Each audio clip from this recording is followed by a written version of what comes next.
It's time for Twit This Week in Tech. Oh, we got a great show. Lindsay Turrentine, editor-in-chief of CNET, is here. Tim Stevens from Roadshow. Georgia Dow from iMore. And we're going to go head-to-head, toe-to-toe on privacy. I'll give you a tease, a little hint. I'm going to get knocked out badly. We'll also talk about big stories from CES and the Detroit Auto Show, self-driving cars, electric vehicles, creepy robots, home pods, yellow nails, ice racing. It's all next on Twit. Netcasts you love. From people you trust. This is Twit. Bandwidth for This Week in Tech is provided by CacheFly at CacheFly.com.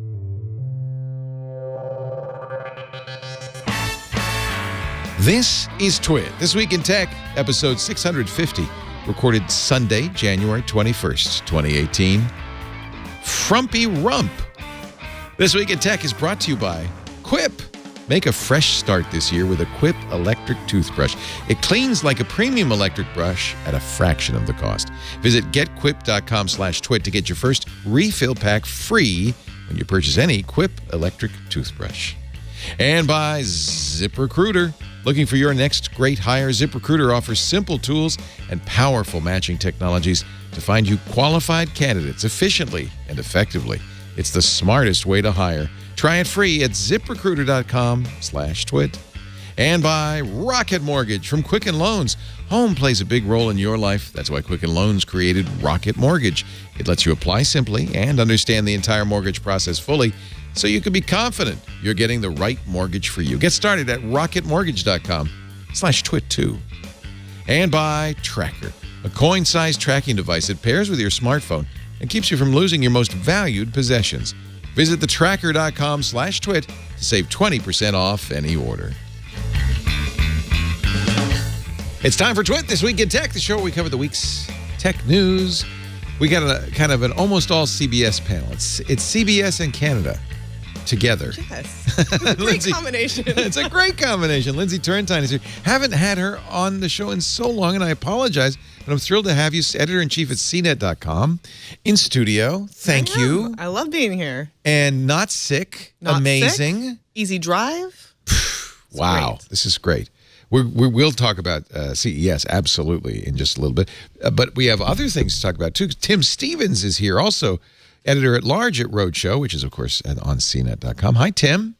How's it going, Leo? I could tell by the badges behind you, you've been to a few CESs. Yeah, I've had a few badges just the past couple of weeks, as a matter of fact. And then the Detroit Auto Show.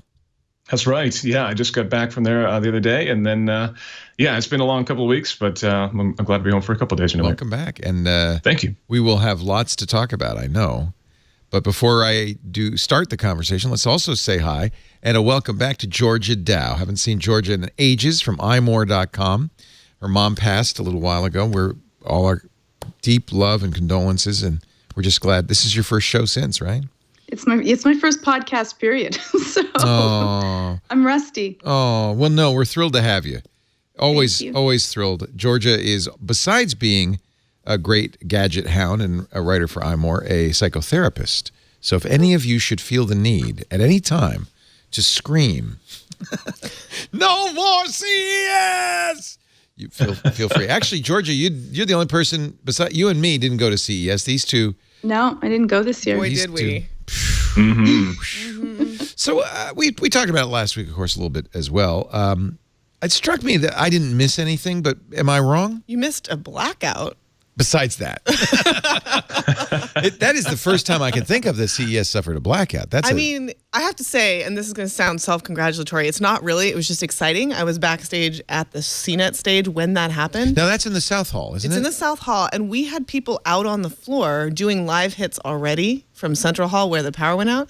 So we just immediately turned into like CNN. Blackout Central. We were like throwing. I'm standing here in front of a blacked out TV set. Yes, and it was but weirdly exciting.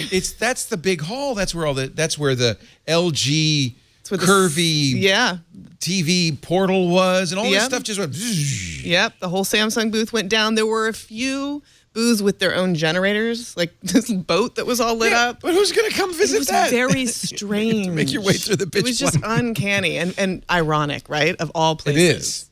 It is, especially since this was the CES where they, for instance, showed a Kohler bathroom that without electricity is completely useless. Correct. That's true. That's a good point. Yeah. Yeah. So in a way, it's kind of showing how ridiculously Demonstrating dependent. the vulnerability of the grid. Yes, this is vulnerable. There were some companies talking about solar power, and they were just sitting back, rubbing their hands, thinking, "Oh yes, come to us. We're gonna make some more. Yeah, make some more technology." money today. Yeah. Yep. It did seem like though that were there some breakthroughs? I guess I mean in TVs we could talk about Samsung's micro LED. Sure. I mean the wall, right? The idea of this modular wall-based television was exciting. You're not going to be able to afford it for a long time, but it's a cool idea that you'd be able to expand and contract a television based on what you need for your house. If you want a TV that's the size of your wall. In my opinion, that's a spin because they can't get the micro LEDs are very, very small LEDs, just as they sound like, red, green, and blue. And they combine together to make a pixel, but they can't get them small enough. The only way you can make a 4D TV out of micro LEDs is to make it 146 inches. So they made a virtue out of this because they can't do anything smaller. So they made they made a virtue. Oh well, it's modular.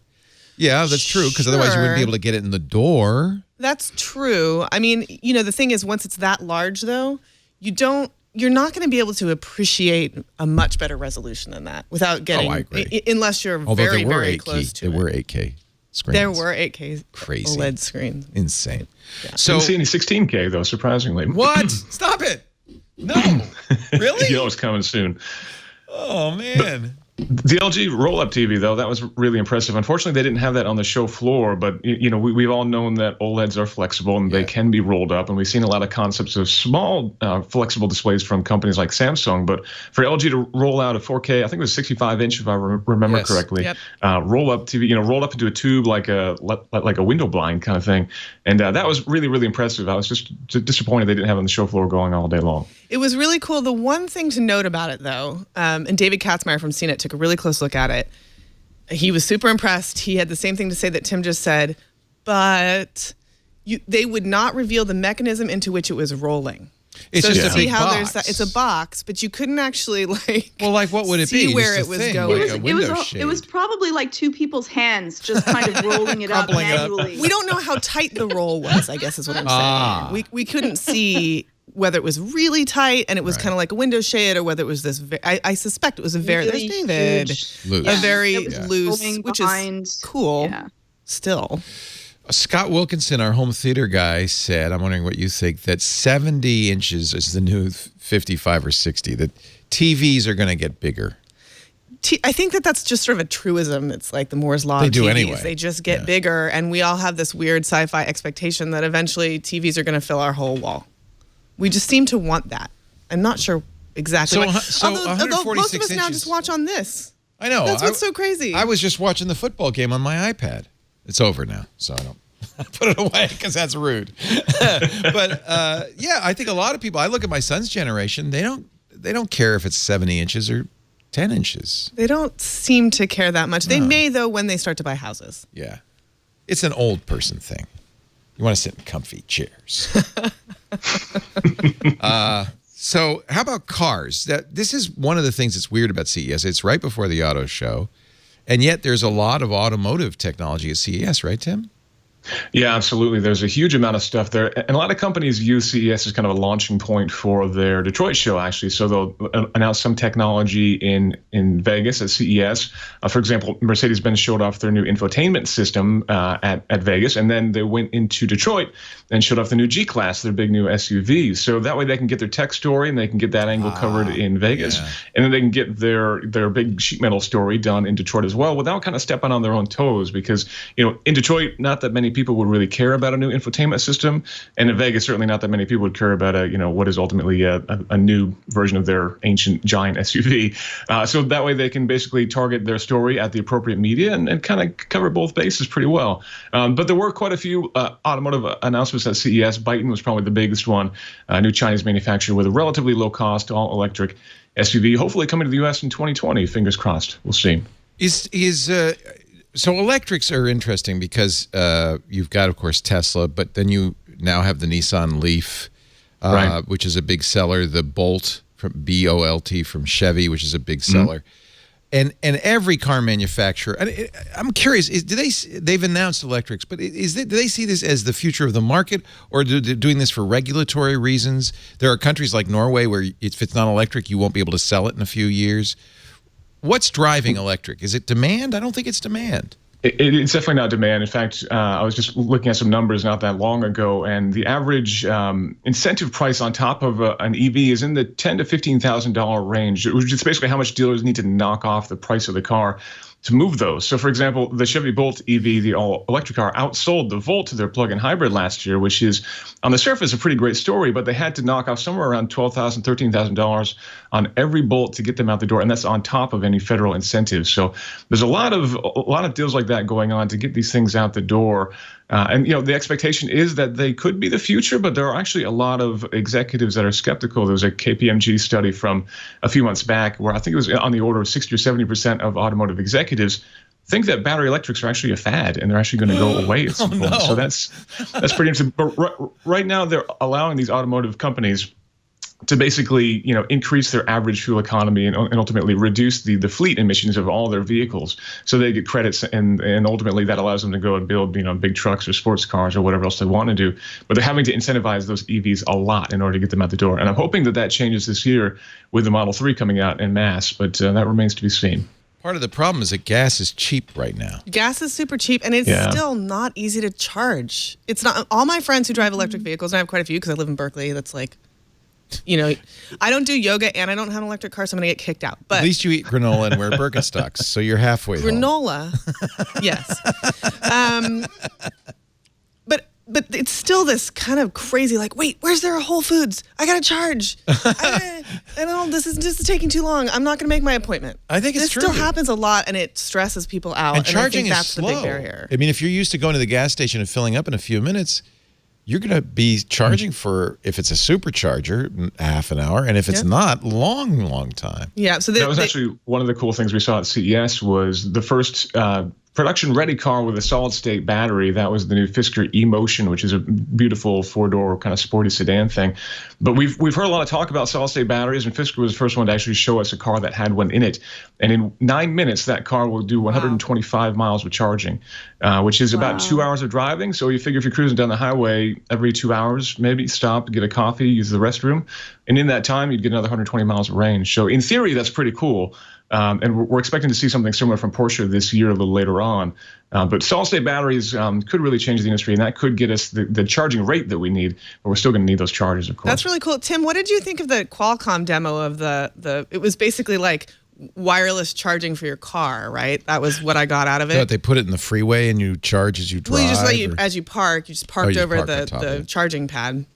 They're actually working on both. So the technology is called Halo, and it's the basic idea is that you'll be able to deploy this within a parking spot at a grocery store or something like that, and it actually will do fast DC charging wirelessly, which is pretty cool. So you just park your car over it. And I think the loss rate is it's less than 5% if I can recall correctly. So it's actually not that much worse than actually just plugging the car in directly. But they did do a prototype last year. They set, I think it was 500 meters of road in Paris that they had lined with these things, and they were actually able to get a car to charge while it was driving. It takes a lot of work to make that work, because usually with these wireless charging systems, you have to have like a direct P2P kind of connection sort of thing. But they're actually able to make it work as the car was driving. So in theory, if there was a city with enough money, and I'm guessing it would cost a whole lot of money, they could make major roads wirelessly charging vehicles. So you could have buses cruising along, just pulling electricity right out of the ground. Seems like they would have to work with that. That'd be a toll road kind of situation. Probably so. Yeah, absolutely. Is fuel cell technology going anywhere? Because that's another alternative where you have faster fill-ups, I think. Absolutely. So we saw that was another thing at CES. Hyundai showed off their fuel cell electric car. In fact, Antoine Goodwin on our team drove one from San Francisco down to Las Vegas for the unveiling of the car, which was pretty cool. The advantage of fuel cells, well, they're basically electric cars, but rather than having a big battery, they pull their electricity from an onboard hydrogen tank. And you can refill those in about 5 minutes, give or take. So, yeah, in theory, you could basically get a full amount of range from compressed liquid hydrogen in about the same amount of time it would take you to fill up your car. Range on those does tend to be in the 250 to 300 mile range, so that's plenty. And again, no emissions other than water vapor. We've seen more and more companies working on it. Both Honda and Toyota have been kind of taking the lead here. But Hyundai now has this car as well, which is pretty great to see. And it's actually quite a nice looking little crossover SUV. But there actually, the problem is much bigger. You know, if I have an EV, in fact, I do have an EV, I can just plug it in my garage and charge it up, and in the next day, it's fully charged. So if I don't go further than the range of my car, I don't even need to think about charging. With a hydrogen system, you don't probably have a hydrogen filling station in your garage. So at that point, you need to find one, and there are, you know, I think maybe a dozen or two in New York State, which is a pretty big state. In California, there's more, but still, they're very, very hard to find. And getting those things deployed in metropolitan areas is actually pretty difficult because hydrogen is, of course, rather explosive. So there needs to be some regulation on that front, too. So the potential is there. The emissions are great. The range is great. It solves a lot of the EV problems. And the nice thing is it kind of piggybacks on EV technology from a drivetrain standpoint. So that's nice, too. But distribution there is actually even harder than on the EV side because you can just put a charging station pretty much anywhere you want to. You can't really store a big tank of hydrogen anywhere you want to. Georgia, how much is gas expensive in Canada? Somebody's saying in Vancouver it's $5.25 a gallon. No, it's expensive here. We pay a lot for our gas, and we're one of the major producers, so, you know, it doesn't make a ton of sense. It's gone down, but it's still really expensive in Canada. I wonder why. And especially in Quebec. Is that the government trying to disincentivize people to use gas, or why is it cheap here and expensive in Canada? I bet it has to do with taxation. Yeah. I think that it's not just even taxation. I think that it's agreements that we have of, you know, how many distillation systems we're going to have here versus overseas. And we really pretty much sell off all of our crude and then buy it back, which, again, the logic is flawed. But so a lot of that has to do with us buying back our own. I mean, I'm not against the idea because I think you do want to encourage the switch to renewables. Sure. And it's one of the things that's held it back here is that, but if gas prices are low, you know, everything costs less because everything's delivered by gas truck. And I'm kind of assuming, and I'm this is going to reveal my Canada ignorance, but that that public transportation systems are probably not much better than they are in the U.S. just because of the population density and size of the country. So that is interesting. Yeah. Yeah, it's true. We do have, there's certain areas that have really great public transport, but our road systems also are really pitiful. And in Quebec, they're probably one of the worst in the country. Just there's potholes everywhere, well, which has it's to climate do with, related, right? I mean, it's not just climate related. It's actually also about they found out all kinds of nefarious things with they've chosen to give contracts to people for 20 years, and so they build roads that are actually poor road systems, and the concrete is not made to last for as long as the contract is, so that people are constantly renewing the road systems because of that. So there's a lot of stuff that kind of happens. Canada's great. I really love Canada, but you know, there's another side to that as well. We should mention Georgia's in Montreal. With your blue background, I think, Carson, we should work on something. Let's put fish or something behind Georgia. We could do. You're on a blue screen, Georgia. I don't know if you know about blue screens. I think you could be careful here. We're going to see what we can do to mess with you. Mess with you a little bit. That Fisker looks really cool, but that's going to be, first of all, I remember the first Fisker. Wasn't that a horrible flop and all sorts of problems? A friend of mine drove one, and he was telling stories like he couldn't get out of the car once. Wow. It was not a resounding success. It burned down a few people's homes. It was not exactly what you want out of your EV, but Henrik Fisker is actually a renowned designer. He's done a lot of the most beautiful cars on the road. Oh, the Emotion is gorgeous. I want this car. It is beautiful, except for that little grill in the nose, which I'm not particularly fond of, I must be honest. But otherwise, it is gorgeous. It's got suicide doors, which is one of the things that we love to see on concept cars, but they never actually come to production. But it is a great-looking car, and hopefully a lot of lessons learned from the Fisker Karma, which was the car that came before. And that car actually is still available. Another company bought the technology and brought it out with bigger batteries and a few other tweaks. Unfortunately, it's still just not a very good car. It's really, we're hopeful this one will be better. We'll see. This one looks to me like a Tesla mixed with an Alfa Romeo. Yes. It's like they had a baby and then it had a really cool Look at that wheel. That's weird. Yeah, I can't wait. It is gorgeous. So how much did they say a price? I don't think they gave us a formal price on this, but we're definitely talking hundreds of thousands of dollars to get into something like that. If you have to ask, you can't afford it. Tim, do you think It's a beautiful car? I don't know about the back end. The rump is a little bit more frumpy than the front. Frumpy rump? It is a frumpy rump. A little bit. When you're you're driving towards you, you're like, wow, that's really, and then it's going away. You're like, Frumpy rump. That is the frumpiest rump I've ever seen. Now you've spoiled it for me. You like it? Do you like it? I like it, but I guess I just like a frumpy rump. Okay to like a frumpy rump. There's our show title right there. I think so. $2,000 to reserve it. Oh, base price $129,000. It's in the. That's not so bad. It's in the Tesla range. This is like a Tesla. Yeah. You never get the base model of any of these, though, right? So yeah, you're probably right. It's closer to $200,000. I don't know though. Wouldn't it after the last Fisker? Well, that was my question. Like, I feel like Fisker had a ton of name recognition around the time that Tesla was also gaining name recognition. They were kind of neck and neck. Tesla a little bit ahead, and then everything went wrong for Fisker and kind of fell off the map. It seems very hard to dig out of that. But I don't know, Tim. Do you think they've kept their panache?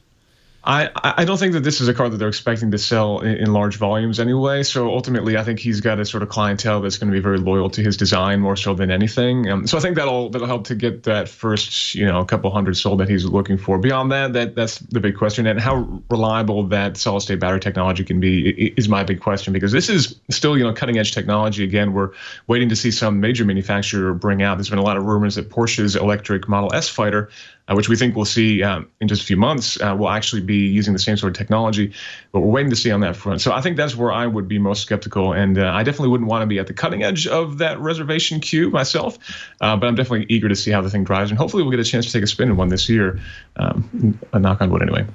I think this is a bad time to make any plans or reservations for an electric car, because it seems to me every company is announcing there's going to be a Cadillac, there's going to be a Jaguar, there's going to be multiple Audis and Volkswagens, right? Yeah, definitely. But it also seems like a great time to buy a used electric car. Yes. Absolutely. As a second car? That's a good point. Depreciation on those is absolutely astronomical. It's unbelievable. You can get a last generation Leaf for less than $10,000 at this point, even if it only has maybe 20,000 miles on it. It's outrageous how quickly these things drop. And that's encouraging if you're looking for a secondhand car, but the problem is that actually is really heavily disincentivizing anybody who's thinking about buying one new, because of course you want that car to be worth something when you trade it back in again. So lease rates are generally pretty appealing for EVs. They're actually relatively affordable. We got a Kia Soul EV a few months ago, and they took almost half of the MSRP off just to get us in a short-term lease in that thing, just because they were desperate to move them. A lot of car companies know that these new EVs are coming with more range, and like the new Leaf, for example, on the Model 3 now that that's actually in production, and that's just going to drive the prices of the existing EVs down quite a bit. Interesting. Well, it's a interesting world. I want to ask you. We're going to take a break, but I want to ask you when I come back about self-driving vehicles as well. Tim Stevens is here, of course, host of Roadshow on CNET. Editor-at-large, Roadshow on CNET, and our car guy, but he's also a great gadget guy and a tech guy, too. Lindsay Turrentine, editor-in-chief of CNET, who literally knows everything. Well, that's figuratively knows everything. I don't know. Now I'm thinking she's an editor. She's going to read. By the way, if you haven't seen the post yet, oh, my God. I haven't. Anybody's in journalism. This will make you stand up and salute the flag. You'll go, yes. It's going to make me stressed out. Whenever I watch journalism, movies, or TV shows, I just get stressed out the whole time because I keep thinking, how would I handle this too close to your job. It's a Spielberg. It is. It's a Spielberg. Watch Newsroom. There are no conundrums. It's a Spielberg. It just reminds you what you should be doing at that moment. Well, maybe. As an editorial boss, you might feel guilty. I got to get to work. Yeah. I should be doing more of this. It's just, you can't enjoy. Tom Hanks is Ben Bradley. Meryl Streep is Catherine Graham. What's funny is, you've got these superstars, and then early in the scene in the movie, they're sitting having breakfast, and maybe it's me looking at them going, Tom Hanks, Meryl Streep. But I get the feeling in their heads, they were thinking, Tom Hanks and Meryl Streep. They were like a little like, and they were almost overplaying it like, we're the greatest actors of our generation. So, but it's still, the story is so good, and it does make you feel really good about journalism. So I don't know why I brought it up, but you're editor-in-chief. Because we're journalists, because we care. You should go. You should go. It's a good movie. Have you seen it, Georgia? No, and I anything that has to do with my work, I can't really enjoy either. So I fully understand that. Anything that has psychology in it that I'm working at the same time. I think that this one though I like the feel good kind of triumph and difficulty. I don't know. I'll see. It's a Spielberg. I'll see. So it's not going to be complex. It's going to be a great story with the ties up with the bow at the end. No moral ambiguity. It even has, as all no great... No spoilers, Leo. No spoilers. You might know what happened, but okay. It is, after all, history. It's not like it's a true story. But it even has, in a throwback to the classic movies, it's got the presses. The guy hits the presses turn. You see the presses. They throw them on the trucks come bouncing out of the factory, throwing the newspapers. Oh my gosh. Does anybody yell stop the presses? Yeah, no, almost though. The presses are stopped. They yell start the presses. Okay. Oh, how about that? How about that? Good. It's unexpected. It's a great movie. It's a great movie. I really enjoyed it. Now I'm going to brush my teeth. So if you don't mind, we're going to take a little break while Leo pays attention to his dental hygiene.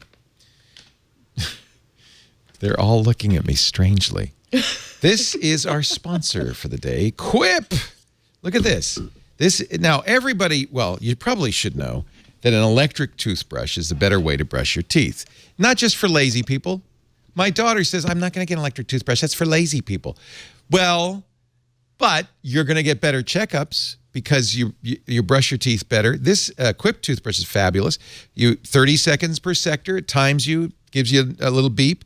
But the best part of it is it comes by mail.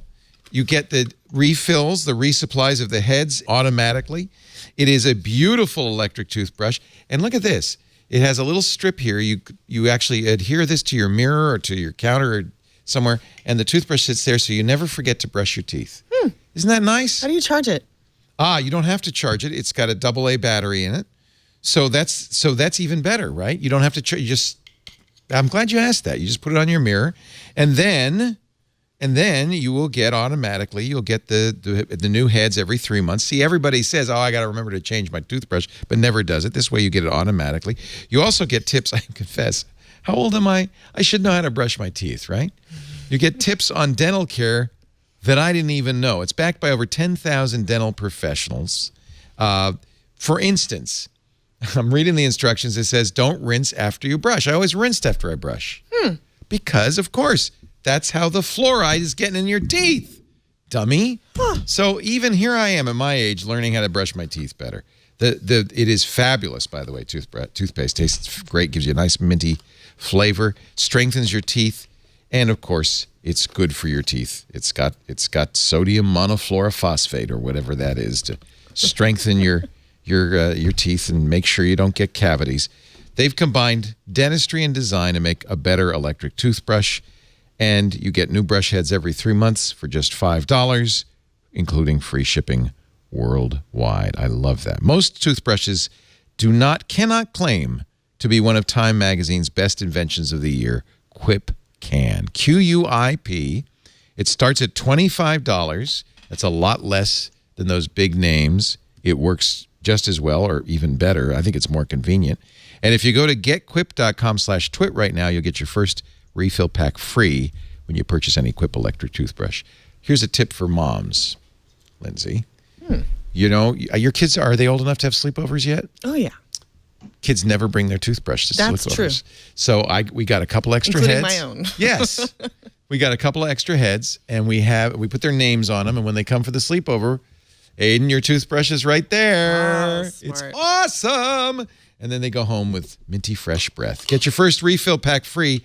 GetQuip.com/twit. I just love the packaging and everything. It's just very modern. GetQuip, GetQuip.com/twit. And yes, they have a little instruction pamphlet that I learned finally how to brush my teeth right. GetQuip. Don't rinse. I'm just all about the battery. I don't like having to plug in a charger in my house. Right. It's true. If you have no space or no plugs, that's really nice. Or going camping. Cool. Yep. Yeah. You don't have to worry. It's great and the battery lasts months. I mean, it's not like it runs out or anything. It's not, it's not wasteful. If you wanted to, you could put a rechargeable in there. Yeah. Sometimes I'll do that. Yeah. But yeah, really nice. Really, really good. Getquip.com/twit. Okay, enough of that. Gonna put away. I was gonna brush my teeth, but I thought no. You were going to do it on air? Yeah, I did it last time. Well, if you were alone here, maybe it would be different. Yeah, I didn't want to upset. I can handle it. Yeah. Well, you didn't want to traumatize you. It's a little intimate. All right. I have shaved on this show. I have brushed my teeth on this show. I'm not going to say what happened with the one-shot Charlie butt wipes, but that's enough of that. We're going to move on right now. Ooh. Woo. Woo. Woo. Well, I guess we lucked out today. Hey, what's the status of self-driving cars, Tim? Are we seeing any advance here? I have to say, having driven a Tesla now for over a year and a half, that's not autopilot. No, it's not. It's a nice cruise control. It's a nice cruise control. Right. Tesla's was the best for a little while, but they're not the best any longer. Right now, I think in terms of what's available to the mass market, GM Super Cruise is the closest thing we have to autonomy. With that in the new Cadillac CT6 and soon coming to other, other Cadillacs, you'll be able to actually take your hands off the wheel and get on the highway. So basically on designated roads that Cadillac knows, has mapped in high enough resolution, and in conditions where the car can actually see the lines on the road, you get on the highway, you press a button, and the steering wheel turns blue, and then you can take your hands off the wheel, and you are good to go. You still need to pay attention, but you can look away for, I think, upwards of 20 seconds sometimes. So, you can't be just reading a book or something like that, but the car will take care of itself and do a pretty good job.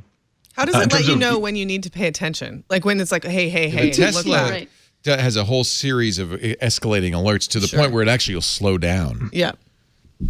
Yeah, for Cadillac, it blinks at you very, very noticeably and sounds a very loud chime as well. So it'll give you a warning. I think it's probably about a 20 or 30 second warning saying we're coming to the end of the road that I know how to map, or if the conditions are changing, if the weather's bad, suddenly you can't see very well. It'll give you a pretty good warning and it'll start to chime. At some point, the car will eventually slow down and stop if you do not respond at some point. So it actually does a pretty good job at the handover. And it has an infrared camera actually watching you as well to make sure that you are paying attention and that you are able to take control of the car back. So this is an expensive option in a high-end Cadillac, but presumably GM's going to migrate it to some of their... Will they put it like in the Bolt, for instance? We should definitely expect to see it across the entire GM line. And Nissan's actually got a really nice system in the Leaf called ProPilot Assist that's not quite that comprehensive. You can't take your hands off the wheel.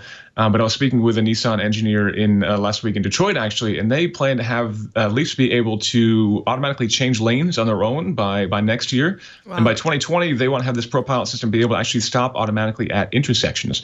Right now, if you're behind somebody and that person stops, the car will stop and follow them. So it will stop at intersections if it can kind of follow somebody else.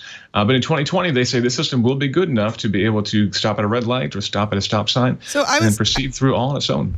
At CES, hosting a panel about autonomous driving, and Tim helped me prepare for this a lot, but one of the interesting things was that there was a product guy from Nissan on the panel, and his whole platform for autonomous driving was, and it seems like Nissan is actually doing this in practices, it's all going to be incremental. We're not going to just one day wake up and it's going to be like January 1st, 2025 , we're all on an autonomous grid. That makes sense. It's a scary thing. We've got to just... Walking you up to it. Yeah. It's actually a very different approach than a lot of other companies like Waymo, for example, who are jumping right to level 4, level 5, which is where there's basically no driver controls. And there's different arguments one way or the other. On one hand, it kind of makes sense to be iterative because at that point you can kind of progressively make things better and smarter. But on the other hand, that gray area between, truly driverless and all human driven is actually pretty complicated because now not only do you need to make the car able to drive itself some of the time, but it has to actually watch the driver and hand control back over to the driver. And that is actually really, really complicated to know if I'm paying attention, if I'm in a state where I'm ready to take control of the car back, what's my heart rate? Are my eyes open? Am I drunk? The car needs to figure out all that before it can safely hand control back to you. And that problem right there, if you make a car that's fully driverless, you don't have to worry about that at all. And so that's why we see a lot of companies like Waymo just saying, forget the whole intermediary steps. We're just going to make cars that don't even have steering wheels, and then we won't even have to worry about doing that. I understand that because one of the problems with this half autonomy is the time it takes for you to kind of readjust to driving. So if you're letting the Tesla or the Leaf drive or the Cadillac drive, and you suddenly need to take control, unless you've been really paying attention as if you were driving. Exactly, yeah. There's a few seconds to just grok what's going on. Where am I? What's happening? And that's enough it's to be more dangerous. Yeah, right? I think it's more dangerous. Exactly. Because you're getting used to being in a car and not really paying attention. Like that midpoint becomes then when you need to pay attention. By the time that milliseconds that it takes for your brain to kind of be fully activated, that's a really dangerous set of times. So you should either be paying attention or the car should be able to deal with it. And that midpoint, I think that people end up, we already think that we can, check our cell phone, do this, eat something, chat with this person, sing, dance around in the car, which is already using up a certain amount of our attention. So yeah, I agree with you, Leo. It's kind of one of those things where it might be even more dangerous to have a midpoint. The thing I like about the incremental progress is that people still will have to learn how to drive. Because I think there's this sort of weird once it's all self-driving, you'll never learn. But right? maybe you need to. No, and I'm not sure why. If there's no steering wheel. I think it's going to be a long time. Maybe a very long time until I don't know how to drive a buggy. Well, seriously, I can't get a horse to move in the right direction. That's true, but I think it's going to be if people only buy new cars every 7 years, right. There's going to be this very long transition time where people are still driving. I mean, heck, people are still driving manual transmissions. Hey, we're teaching our 15-year-old to drive, of course. Sure, and so you want to be able to, like, I'm driving my old whatever on the highway and I get stuck or something happens. I want my son to be able to hop up to the front seat and drive. It just feels like a life skill you should really have. think about that? Like, what if I have a stroke and my son has to take over? Like, he's your co-pilot? More like, what if he just needs to drive my car? I don't know why. For whatever reason. How old is he? He's 14 now. He's never learning to drive. Actually, this is all moot because I'm not going to let him learn. You don't want your son to drive. Trust me, you do not want him to learn how to drive. It's a bad idea. We were lucky. My son didn't want to drive till he was 18. My daughter, 15 and a half, which is the youngest you can do it in California, she was ready? at DMV. Yeah, she wasted no time. And she's, by the way, terrible driver. Oh. And my son's a great driver. So I don't know if there's You're any hoping He's going to have longer to practice. You're more hoping years the to cars practice. become autonomous really soon. Soon. And, oh, man, the sooner the... Well, but isn't that really the argument for autonomous is that regardless of how bad autonomous is, humans are worse. I agree. Certainly. The vast majority of crashes that we see are human caused. Human error. Right, but we're so used to that at this point that people just go, oh, that's a shame and move on. But when, robot cars make a mistake and kill people, as we've seen with the unfortunate autopilot accident, but previously, it becomes a major story, and it's going to be a major story for a very long time. And people won't give robot cars the same kind of slack that they cut human beings. So it is going to be a major adjustment for a lot of people, despite the fact that these cars are already much safer than human drivers by and large. There's going to be a lot of trust built up before people really trust them to be on the road and, be commuting next to somebody who's watching a movie or reading a book or taking a nap. Georgia, how do you get people, how would you as a psychologist approach getting people used to the idea of getting in a car without a steering wheel or a brake pedal? I mean... I think that without a steering wheel and a brake pedal, I think, as Lindsay said, the incremental is easier for us to kind of cope with and not feel that type of anxiety. I feel that an autonomous car, would be much safer, yet I would not feel comfortable driving without having if I wanted to take over, that I couldn't. And in the end, what happens is habituation. When we see something enough, after a while, even if it's kind of scary or dangerous, our brains go, you know what, I guess it's not that bad because I've seen it all. So all you're these saying times, we could get used to it.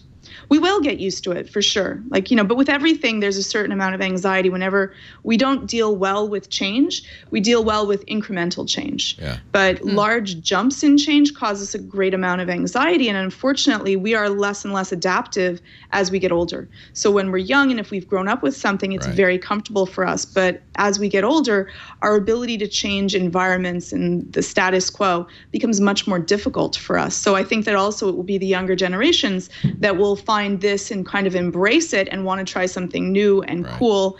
And those of us that are older that are not really into technology will be like, you know what, I'm just going to stick with the steering wheel and brake and take my chances.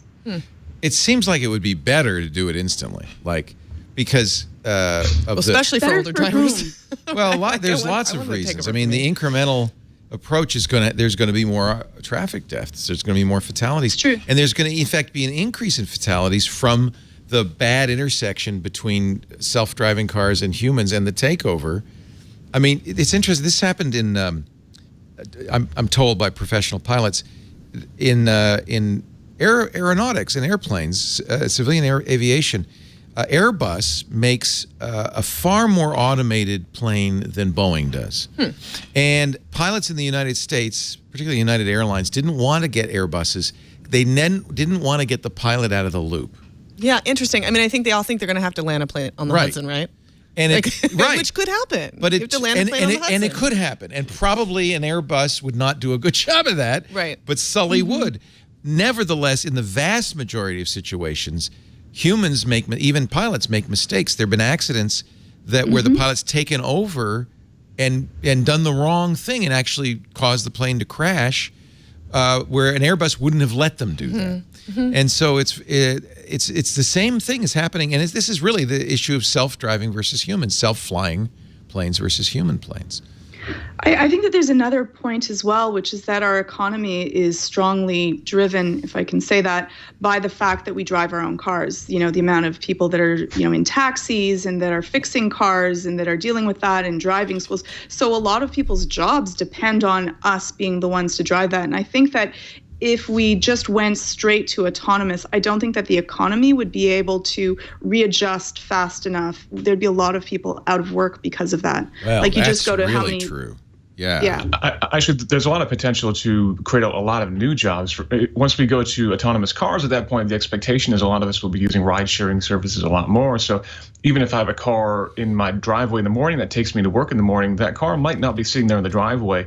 Because right now, 95% of the time that we own our cars are sitting in a driveway, sitting in a parking lot, not doing anything. 5% Ownership is not efficient. Is not right. Yeah. And there's also the need to fix those cars.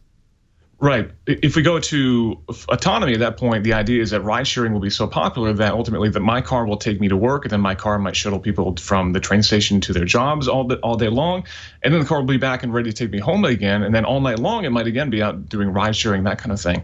So utilization will go up such an incredibly huge amount that our cars will actually need a lot more servicing than before, which means being an auto mechanic will actually become a lot more important because we have a lot more cars that need to be used. There's also going to be a lot of new services like cleaning our cars, because we're going to have people, going in and out of our cars. Therefore, we're seeing this kind of cottage industry of people who go in and clean cars coming up that's really not been there before. That so is there really are opportunities, I think. There are opportunities, but I can't imagine it will recompense for the millions of people who drive trucks, cabs. Yeah, I think that we're dealing with like efficiency versus economy, and I think that because of the fact that the cars will not be run going too fast, not have as many bumps and bruises, I don't think that they'll both be able to track, and I think that a lot of the jobs that it'll create will be more high-end jobs. Well, that's not necessarily a bad thing, though. And also think about the time in the car. This is what I spend a lot of time thinking about. If your car is completely autonomous, you have this contained place, you're going from point A to point B, you're a captive audience.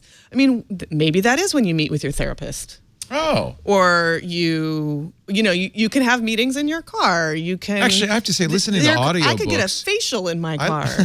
I'm joking. So there'll be a whole category of mobile professions, like mobile esthetician, mobile psychotherapist. You'll pull up, you'll pick them up. They'll get in and they'll talk to you while you're in your living room, basically. Sure, or maybe it's a more private living room, or maybe because of 5G, you're actually having that meeting. It's like a telemedicine. You're meeting your doctor because you're in a private place. You're on a call with your doctor. It's probably the case that the economy will create jobs. I mean, it may be a zero. It may be a net zero or not. But even if it is, a net zero change in employment, it's going to be highly disruptive. The people. Well, it depends on how quickly we transition, right? If we transition slowly, I don't think that there's going to be a problem as more jobs are created, as some jobs deal, and people are going to learn to adapt. If it happens really quickly, that's when we end up with a large amount of people that are like, I don't know what to do. I'm feeling worried. I get angry. And then we end up with a lot of backlash against a certain field because of that. Right. It's going to happen more quickly than most people think. There are fully driverless cars in Phoenix right now. Waymo is testing them there. GM has the Cruise AV that they want to have on the streets of San Francisco, available for public use by next year. And once people get to experience these cars, they're probably going to want to be using them more. So I think that those things will come very quickly, and then, yeah, at that point it will be very disruptive, and ultimately I don't think we really have a good idea or a good understanding of exactly what it will do to that industry. And plenty more. I mean, if you have an hour commute right now, you probably wouldn't be too cool with that, but if your hour commute is you hanging out in the backseat of the car, napping or getting work done or reading a book or doing whatever, most people would probably be okay with that. And so that means maybe we'll see this kind of rush out of cities again, moving more to the suburbs again, which would be contrast to the urbanization we've been seeing a lot lately, so that could have some major changes to everything. Yeah. Tim, how have they been dealing with like weather situations and snow? I live in Canada. There's a lot of snow, and how have they, Yeah, it's definitely difficult. That's exactly why Waymo is testing in Phoenix, because there's not a whole lot of weather to worry about there. But it is definitely an issue. Ford is the only one I've heard of that's really put a lot of effort into testing in the snow. They showed off a concept of their autonomous cars that actually ignores the lines in the road, and they use LiDAR scanners like most cars do, and they scan the trees and the buildings and basically the surroundings rather than actually mapping the road. So even if the road is completely occluded by snow, the car can know exactly where it is on the road, which is pretty cool. And LiDAR scanners are actually good enough right now. One engineer told me that in a blizzard, they can count the snowflakes in a blizzard. So they can see better than a human can, for sure. Yeah, so ultimately blizzards and that kind of thing really aren't that problematic, especially when you have a car with radar and LiDAR and other sensors. The big problem, though, is when that stuff starts to build up. Ice and snow getting on sensors is a problem. So companies like PPG are working on special coatings that will kind of shrug off that stuff. So it's a challenge for sure that they haven't exactly quite figured out, but I'm optimistic they will pretty soon. Be a big market for LiDAR heaters coming. Invest in LiDAR heaters. You have a little LiDAR cozy that you can stick on there before you go. LiDAR cozies. Keep it warm. So, Tim, chat room was wondering, what about security? Are there people talking about security at CES and the auto show about, because we've seen in cars, famous hacks of cars where people can remotely take over and accelerate you into a wall and all sorts of things. Are car manufacturers paying more attention to this now? They definitely are, but most of them actually aren't talking about it too much. I think they're still taking the big corporation idea that talking about security puts a target on your back. So by and large, these companies are not really being that forthright about it. GM is one of the few companies that actually is going out there and working with hacking communities, with white hat hackers, with things like bug bounties and things like that. But that's pretty rare. But actually, in Detroit last week, John Chen from BlackBerry had a keynote speech, and they actually spent the whole time showing off a developer tool designed explicitly for basically being integrated into your build process and scanning for any vulnerabilities within automotive code. It's called Jarvis, and they basically showed off how you can integrate it within your build system, and within a matter of minutes, it will scan over all your automotive code and look for common vulnerabilities that your average mobile developer might be familiar with, but automotive developers, typically are used to working within very closed systems. So for them, this is kind of a new world. So it's actually really interesting for John Chen and his colleagues to stand up in front of an audience of mostly automotive journalists and talk about a developer tool, something that you would integrate into your make files. And they spent a long time going into exactly how much this can make your car's code more safe. So that's actually a pretty interesting approach. And there is a lot of work going on in that area, but again, a lot of it's going on behind closed doors, which I think is still pretty unfortunate. It's interesting to see BlackBerry doing that. They've really found a second life. They bought a real-time operating system called QNX, some years ago. And is that becoming the dominant car platform? It definitely is, and that was one of the bigger announcements coming out of CES was a partnership with NVIDIA. NVIDIA is now making their GPUs become kind of the de facto platform for a lot of these autonomous cars, actually, because the floating point math used for video games is actually very similar to the floating point math used for autonomous cars. That's interesting. And so QNX now, which is this very bulletproof low-level operating system used in nuclear submarines and power plants and F-16s and stuff like that, is now becoming the kind of de facto operating system for a lot of these things too. Is Ford out of that business with Microsoft Car? Is that? Microsoft is out. Yeah, ultimately the new Sync does no longer uses Microsoft technology. Microsoft is still working in automotive. They have some partners, but ultimately no longer with Ford. Yeah, that was a major announcment and I think a big loss for Microsoft. That, yeah. And then I know my car uses Ubuntu Linux. I have a Tesla. I don't imagine there's anybody else using Linux in their cars. Actually, the Linux Automotive group is doing a lot of great things as well. Really? They're working on autonomy quite quite readily. And there's a lot of Linux in cars as well, but again, that tends to be hidden deeper down below the surface. Again, a lot of manufacturers aren't really that keen to talk about what's running on their cars, to be honest with you. But there's a lot of Android hiding in these systems too, and we're seeing Android N actually will be running natively in a lot of dashboards, which is pretty exciting. So no more Android Auto, you'll just have Google Home running your dashboard. I think it's really interesting that NVIDIA is, they were talking also about self-driving stuff. I didn't understand why they were in it. Now I get it. GPUs are useful in this environment. And because they're so good at making their chips efficient, this was actually a really interesting point. I had Danny Shapiro from NVIDIA on a panel I did in Detroit last week, and somebody asked, what kind of power consumption are you talking about? And Danny said that you're talking typically about 30 watts for one of these autonomous GPUs to power a car, and 30 watts is really not that much power. You would probably need 2 of those for a redundancy sort of situation, but even so, less than 100 watts is what they're aiming for anyway when they have a production ready version of these GPUs, and that's actually relatively low because you think about autonomous car, an EV, you want to have all your battery juice going to actually making you get to where you want to go. You don't want to have it burning away the GPU sitting in your trunk. So that was actually really interesting. So now if we just get all those Bitcoin miners to stop buying up all the NVIDIA video cards, we can put them in our cars and things will be better. We were talking about employment. If you're a 7-Eleven clerk, this might scare you a little bit. Amazon Go opens tomorrow. This is in the Amazon headquarters. It's the first, but the idea is there's no humans. You walk in, it recognizes you, I presume, from your phone. Yeah. You pick up what you want. You walk out. Cameras register what you bought on the shelves and other places, and charge you for it on, I guess, Android Pay, or what they call Google Pay now. Yeah, this is... So Or wait, Amazon you have Pay, to maybe. you still have I to don't know. register your phone when you walk in. Okay, So you have to say, you here's scan my it. phone, you scan it. It's now your phone is matched to you, and then presumably the system with all the cameras in the store are taking pictures of you, watching where you go. There are sensors on the products. I mean, and then this it is like all a checks you Vegas out on mini the route. bar, right? If you take the wine off the shelf, you bought it? Right, but what was interesting about it was that apparently in this demo store, there were still quite a few employees standing around to do things like ID checks on the alcohol section. Oh, yeah, of course. Yeah. Interesting. And if you have any experience, and this is really the basic version of this, it's not that crazy when you think about self-checkout at Safeway or what have you. But I don't know how often you've done that. I'm forced to do it all the time. It's a pain in the butt.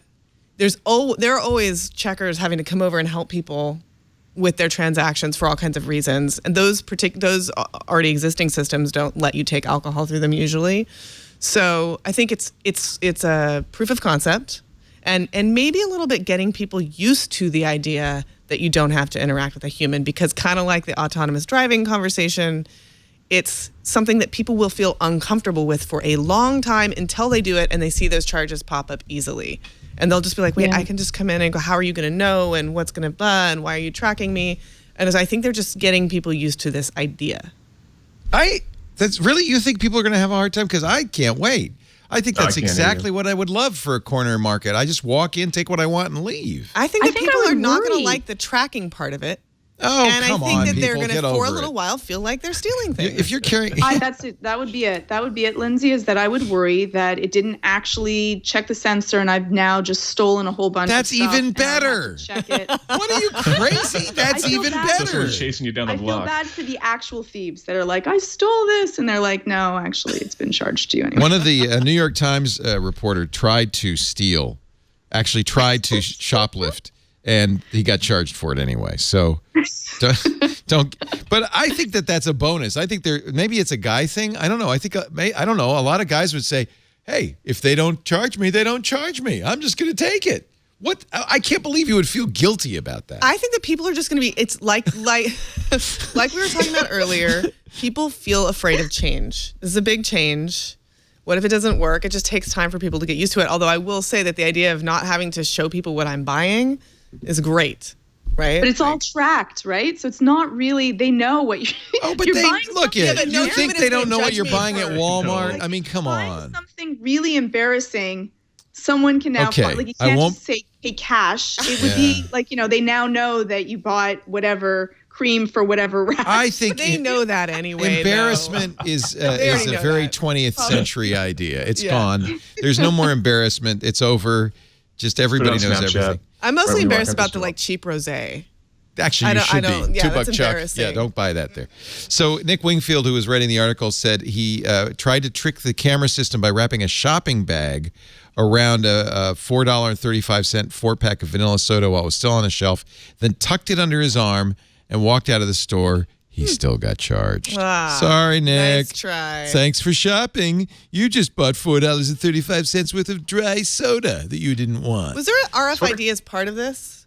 I don't know. I didn't see that in this piece. No, they It seemed implied that it's all from mostly cameras. just cameras, Yeah. your location in the store, and added to shots of you. I feel bad about people who work at 7-Eleven stores, but because I mean, really, Any stores. or bodegas we are going to see fewer and fewer entry-level jobs in general, right? Mm-hmm. Drivers, Uber drivers, convenience stores, but.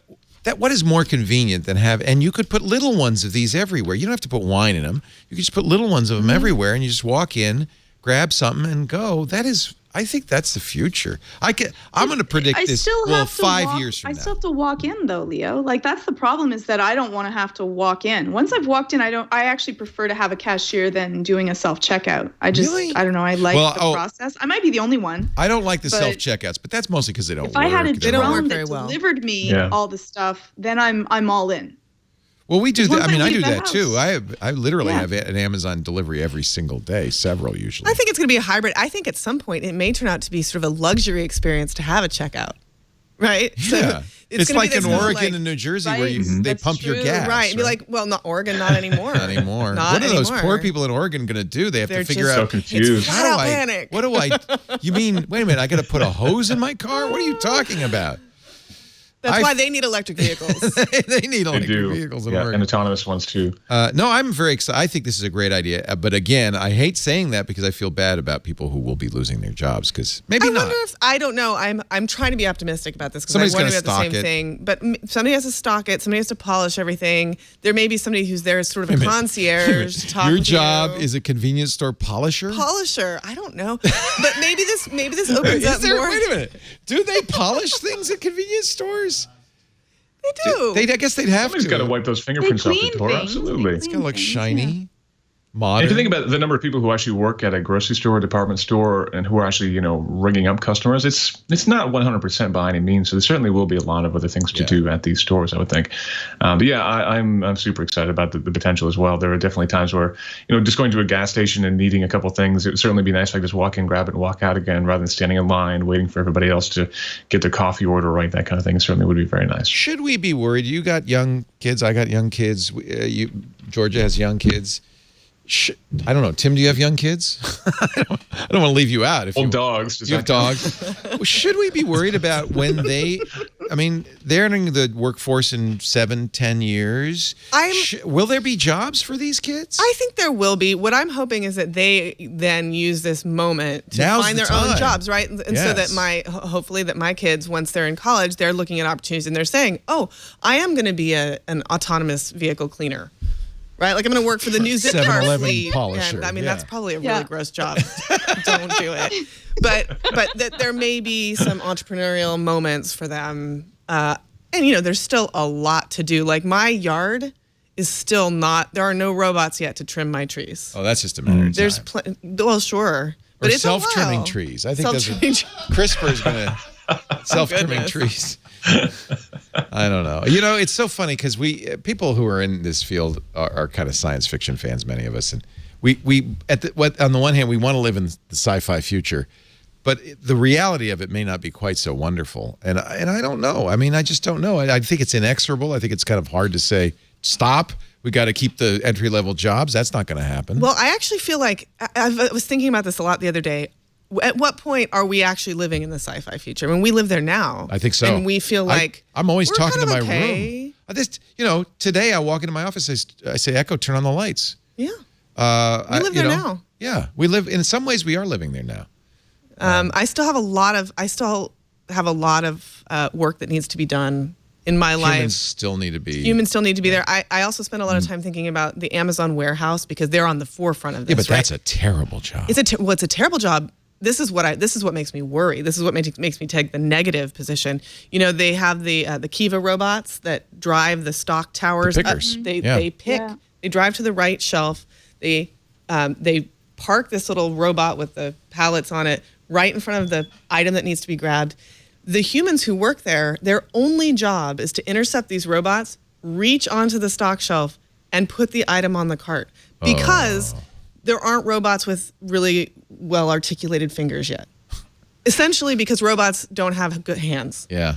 And so we're paying humans to be hands, and that is it. They don't think, they don't move. All they do is grab and place, and this is what upsets me. Yeah. We've become just the meat bags. So what should we say? I mean, what do you, so on the one hand, you could say. We are the cautionary tale, right? Well, but on the one hand, you could say, Black Mirror. Let's eliminate bad jobs and then maybe humans will, let machines do the jobs that are terrible and let humans do better jobs. Maybe hope so. That will happen. I don't know. There are some do we need a economists guaranteed standard of living at that point, which I think is the question that exactly, a lot of people Sure, there are and economists who optimistically think that the work week is just going to turn into a 20-hour work week. Like, well, if the robots do all the hard stuff, maybe we can just work less and get paid the same amount. I think that is not going to happen. But no, because employers aren't going to want to pay people for working less, right? Unless we end up having just a basic cost of living that just happens for everyone, or we tax the robots. That's not going to happen. Yeah. Yeah. Yeah. And as somebody pointed out, voting. there's no consent. PS Chops, the voting robots. I think it's time for robots to get the right to vote. Absolutely. Do you think the Supreme Court in 100 years will be debating that? Will the Supreme Court be robots? If they are, then some would say they're already voting. So maybe my daughter, who is 11, the other day said something that was not very nice to Alexa. I mean, it wasn't terrible. She just, I don't know, said shut up or something like that. And I said, hey, don't talk that way to Alexa because I don't want her to be rude. And she looked at me and she goes, Mom. It's just a machine, She Mom. goes, Alexa's not an AI. Alexa's just a robot. Oh, she's smart. Sophisticated. That was her nuance. Very sophisticated. But it was interesting to me that culturally, if she felt that Alexa actually had... Then maybe she would worry? That maybe, if Alexa had any kind of artificial intelligence, that includes emotions, and we should worry about that. It was a trippy moment. That's good. Yeah. It's actually, she's very sophisticated. That is a very sophisticated distinction. There is a mannequin going around, that has facial features. Jimmy Fallon interviewed her. Yeah, we did too. We saw her at CES. The CNET folks did. We watched her take her first steps. Well, Sophia is her name. Sophia. Was it creepy? As heck. Oh, yeah. But they're billing it as artificial intelligence and it's not. It is a robot. It's the humans are telling it exactly what to say, what to do. In fact, there was an article this week about the head of AI at Facebook. He says, I hate Sophia. I hate it. It's from Hansen Robotics. And he says this is Jan LeCun. And he's head of AI research at Facebook. He says the whole thing is complete BS. Sophia is to artificial intelligence as prestidigitation is to real magic. It's not. Whoa. It's not. And I have to say, I kind of agree. And I think your daughter knows the difference, which is what's really interesting. Yeah, she knows the difference, and it is really interesting. And yet, Sophia and whatever she is, you could say it's real or not. But she is part of getting us used to the idea that there are going to be robots who interact with you on sort of a human level, to the extent that Chrissy Teigen is getting in Twitter battles with her about her makeup. Yeah, but she's not getting in Twitter battles with Sophia. She's getting in Twitter battles with a human pretending to be Sophia. But it's convincing us. It's very important. It's convincing us. Yeah, it's an important distinction, though, right? Oh, sure. Yeah, there's a human writing everything Sophia says. Absolutely. Yeah, she's more of an AI, like a robotic puppet. She's a puppet. And she is an actual AI. Yeah. Right. But I love it because I think your daughter knows there is a difference between a robot and an AI. Yeah. And you can yell at robots. I think it's interesting that she thinks you can't yell at AI. That was so strange to me. You can't yell at AI because the AI will know that you're yelling. Oh, maybe she's preparing for the future where the robots get their revenge. Absolutely. Let's take a break on that note. If you're looking for work, oh boy, this might be an ad for you. Actually, if you're looking for your next great job, ZipRecruiter.com. And if you're a hiring person, an HR person, ZipRecruiter is the absolute place to go to find the best candidates. Everybody in every business should know that hiring is the most important thing, simply the most important thing you do. Your managers, it's the people you hire make or break a company. A company's just made of people. So make your hiring process better. Hire the best people faster, more efficiently with ZipRecruiter. No one has done a better job of transforming how you find the right talent than ZipRecruiter. First of all, one post on ZipRecruiter posts your job to over 100 of the web's leading job boards. So right there, you're reaching more people. That's important. The right person's out there, but do you know where they are, which job board they're looking at? But ZipRecruiter goes a step farther. They actively look for the most qualified candidates and then invite them to apply. It's like having a headhunter working for you. And then when they get the applications, they automatically review them and identify the top candidates so you never miss a great match. And those candidates don't roll into your personal inbox. They don't call you at work. They all go into the ZipRecruiter interface, which makes it easy to screen them, rate them, and hire the right person fast. ZipRecruiter doesn't depend on hiring on the right candidates finding you. It finds them. And I'll tell you, this is the stat that proves it. 80% of employers, 80% who post on ZipRecruiter get a quality candidate through the site in just one day. It's that fast. ZipRecruiter, the smartest way to hire. Find out today why ZipRecruiter has been used by businesses in every industry, businesses of every size. We've used it. It's amazing to find the most qualified job candidates with immediate results. And right now you could post on ZipRecruiter free. Just go to ZipRecruiter.com/twit, ZipRecruiter.com/twit, the smartest way to hire, ZipRecruiter.com/twit. We thank them for their support. And I think that between the robot and this grocery store, there's going to be a lot of people looking for work in the near future. Sure. Warm up your typing. Seriously, that's probably a good area to be in, is job placement market, right? Who made the money during the gold rush? Levi's. As long as somebody's hiring, and then Levi's had there was a lot of people buying blue jeans. Labor. Yeah, there was actually not enough labor in that case, and there were a lot of people. This may be the opposite, but as long as you're making money both directions, it'll work. I think it's time to start thinking about the future as an employee, prospective employee or employer. Actually, our kids should start thinking about the future as what businesses should we start? Mm-hmm. Absolutely. Right? Yeah, there is some talk that this generation, that's the age of our children, is called the founders generation, which I kind of raise my eyebrows at because they're not old enough to be founders yet. But maybe it's more about how they have to be. That's all chiefs know Indians. Somebody has to be an employee. The robots. Oh, yeah, that's right. The AI employees. Just make sure the company you found is staffed by robots. The economy is just going to get so big because we'll all be founders with our AI minions. You know who's not sorry he fired somebody? Sundar Pichai, CEO of Google. They asked him at this event that Recode did with MSNBC, Kara Swisher and Ari Melber from MSNBC, interviewing Sundar Pichai, Susan Wojcicki of YouTube. And of course, it's Kara. Kara's going to always ask the tough questions. Pichai talking about James Damore, the employee who wrote the memo saying, why are we working so hard to hire women? They don't like technology. Said he does not regret firing Damore. He only regrets people thought of it as political, because Damore's suing, saying, that Google discriminates against conservative employees. Pichai said, I regret that people understand that we made this for a political belief one way or another. It's important for the women at Google and all the people at Google. We want to make an inclusive environment.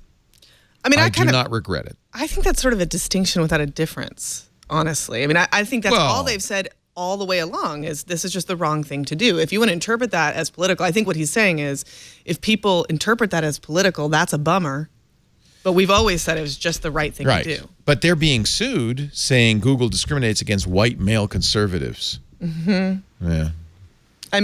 All they have to do is look at the number of white males? White men employed by Google. And probably many of them Republicans. Yeah. I have no idea what their political stance is, and I don't think I don't think they Google actually really doesn't care. know. They're not. I'm sure they're not. I mean, Google can track anything they want, but I'm sure they're not really tracking that. If you look statistically at the employment roles at Google, I cannot believe the claim that white men are being discriminated. Yeah, that's They might have a few white men at Google. There's a few.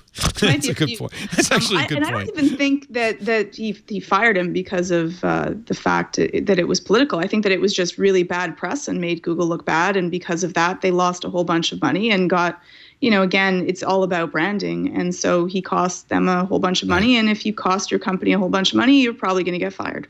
Susan Wojcicki did say it personally hurt her feelings what Damar wrote. She was insulted by it. It is insulting. And the other thing that Sundar is saying is it makes it harder for us to hire women if it seems that we are discriminating against women or that we are full of employees who are going to create a hostile work environment for them. And Google has, like many Silicon Valley companies, been actually working very hard to create a more inclusive environment. And if you think about it from a business standpoint, that makes a lot of sense. Women spend more money in the United States than men. So if you have a diverse staff, you're more likely to create a product that people will buy and spend money on. And it just, from a business standpoint, it makes sense. I mean, I think you can make a really strong case that Silicon Valley would make better products if it had a more diverse workforce. Sure, and diverse in all ways. Yeah. The more you represent the public, the better you can make products that the public will use. We've said that for years. One of the reasons computing technology is so hard to use is because it's designed by engineers. It'd be nice if you had a few normal people in the doors as well. I mean, obviously, engineers have to design it, but they don't have a really good grasp of what normal people go through to try to figure out how to use this stuff. They go, well, it's obvious. You just click the mouse, you do the thing, and people go, huh? So obviously, a little bit of diversity wouldn't hurt. Hey, we may be getting a HomePod pretty soon. FCC approval for the Apple device that was supposed to come out at Christmas and didn't. Supplier Inventec has apparently shipped the first 1 million HomePods. They expect to ship as many as a dozen, 10 to 12 million more. This is according to the Taipei Times. And that would make sense since it's about 4 to 6 weeks into it's going to be about 4 to 6 weeks into the year. That's about when they would hit the store shelves. So if you've been waiting, did it seem like at CES that Apple and Microsoft were kind of in the back seat for voice assistants, and it was really Google and Amazon's show? Sure, for sure. I mean, well, Microsoft is essentially off. They're off that the ship table. has sailed. Cortana, a few people really like Cortana, but it's just I think I heard one headline at CES that Cortana showed up in one thermostat.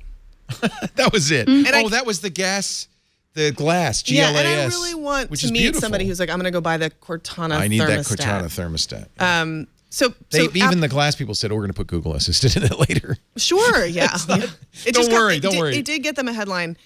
It was, what's crazy about this story to me is that the plans to ship 10 to 12 million units seems really optimistic to me, because that is going to be an expensive piece of hardware.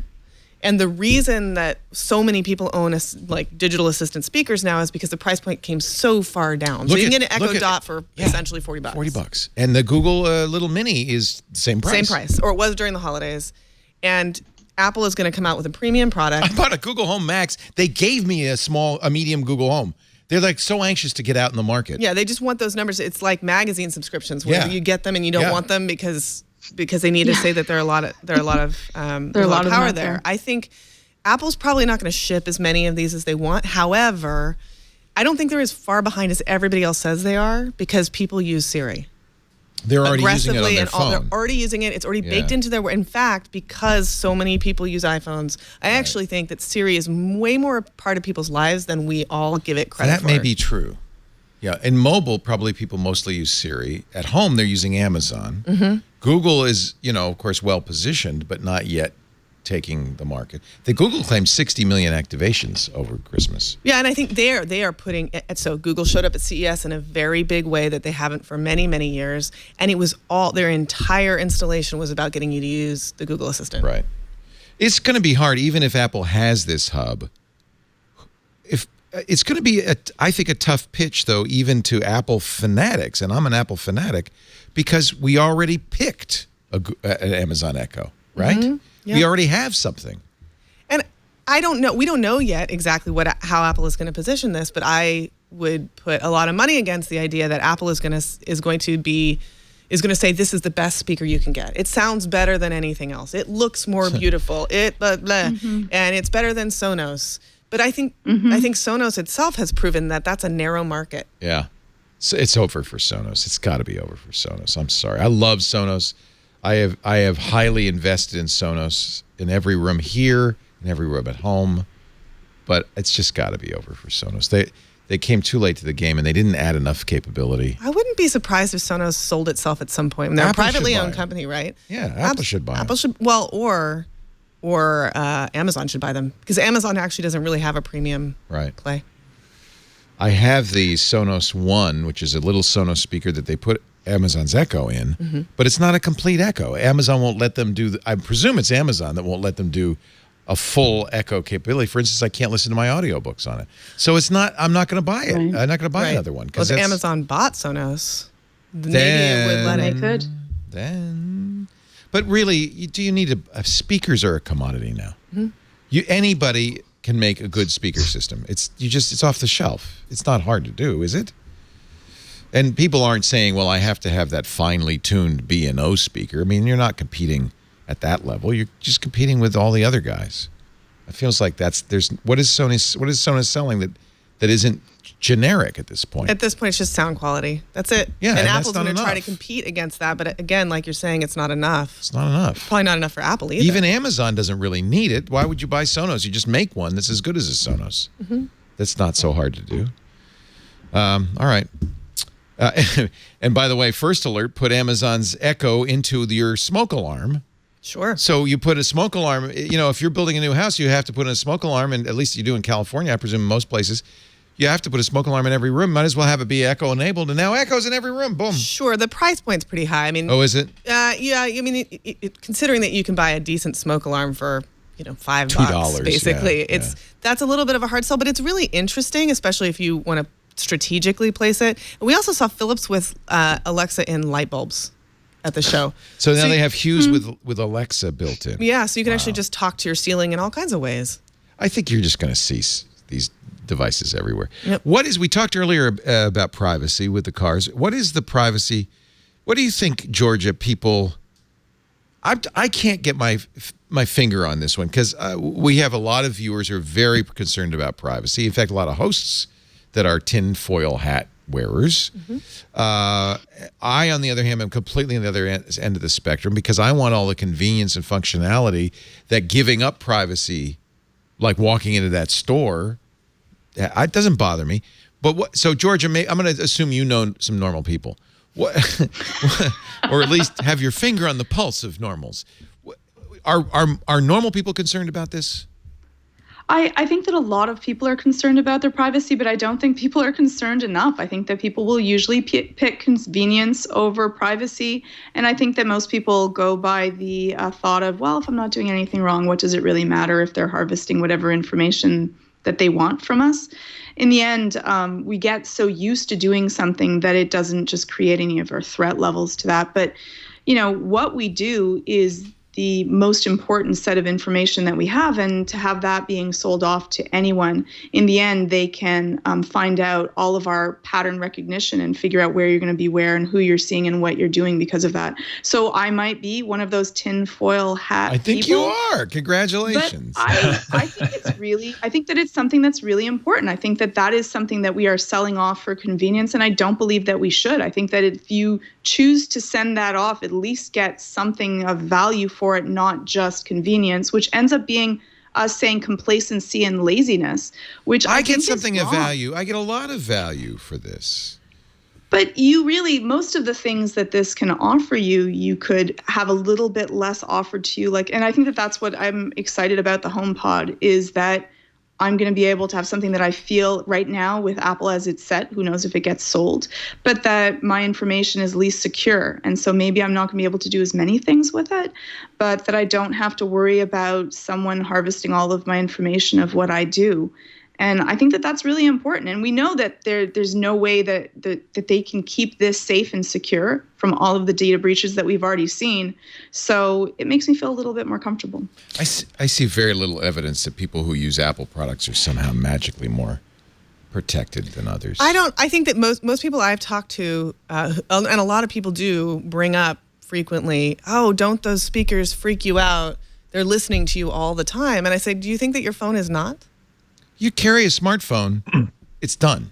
Right. You're already carrying that technology around on you. GPS, always on, always connected, camera. What I think should happen is that whenever you turn on a service that is going to be passively collecting data on what you do, where you go, anytime you opt into that service, you should get a very bluntly, very short, worded warning that says, once you plug in this Alexa, there will be a record of your voice at all times.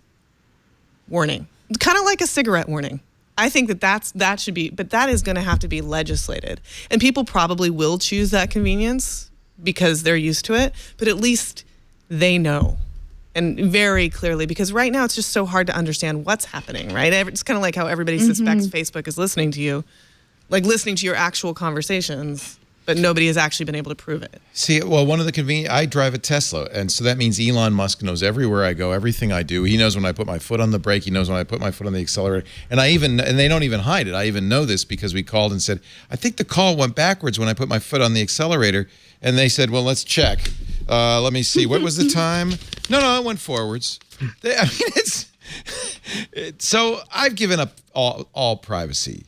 All privacy. You also do this for a living, though. You're on screen almost. No, I understand that. Moments as well. So probably for you, it's a little bit more comfortable to that. Yeah. But I'm just wondering what the harm. I'm trying to find out what the harm. I say this every time.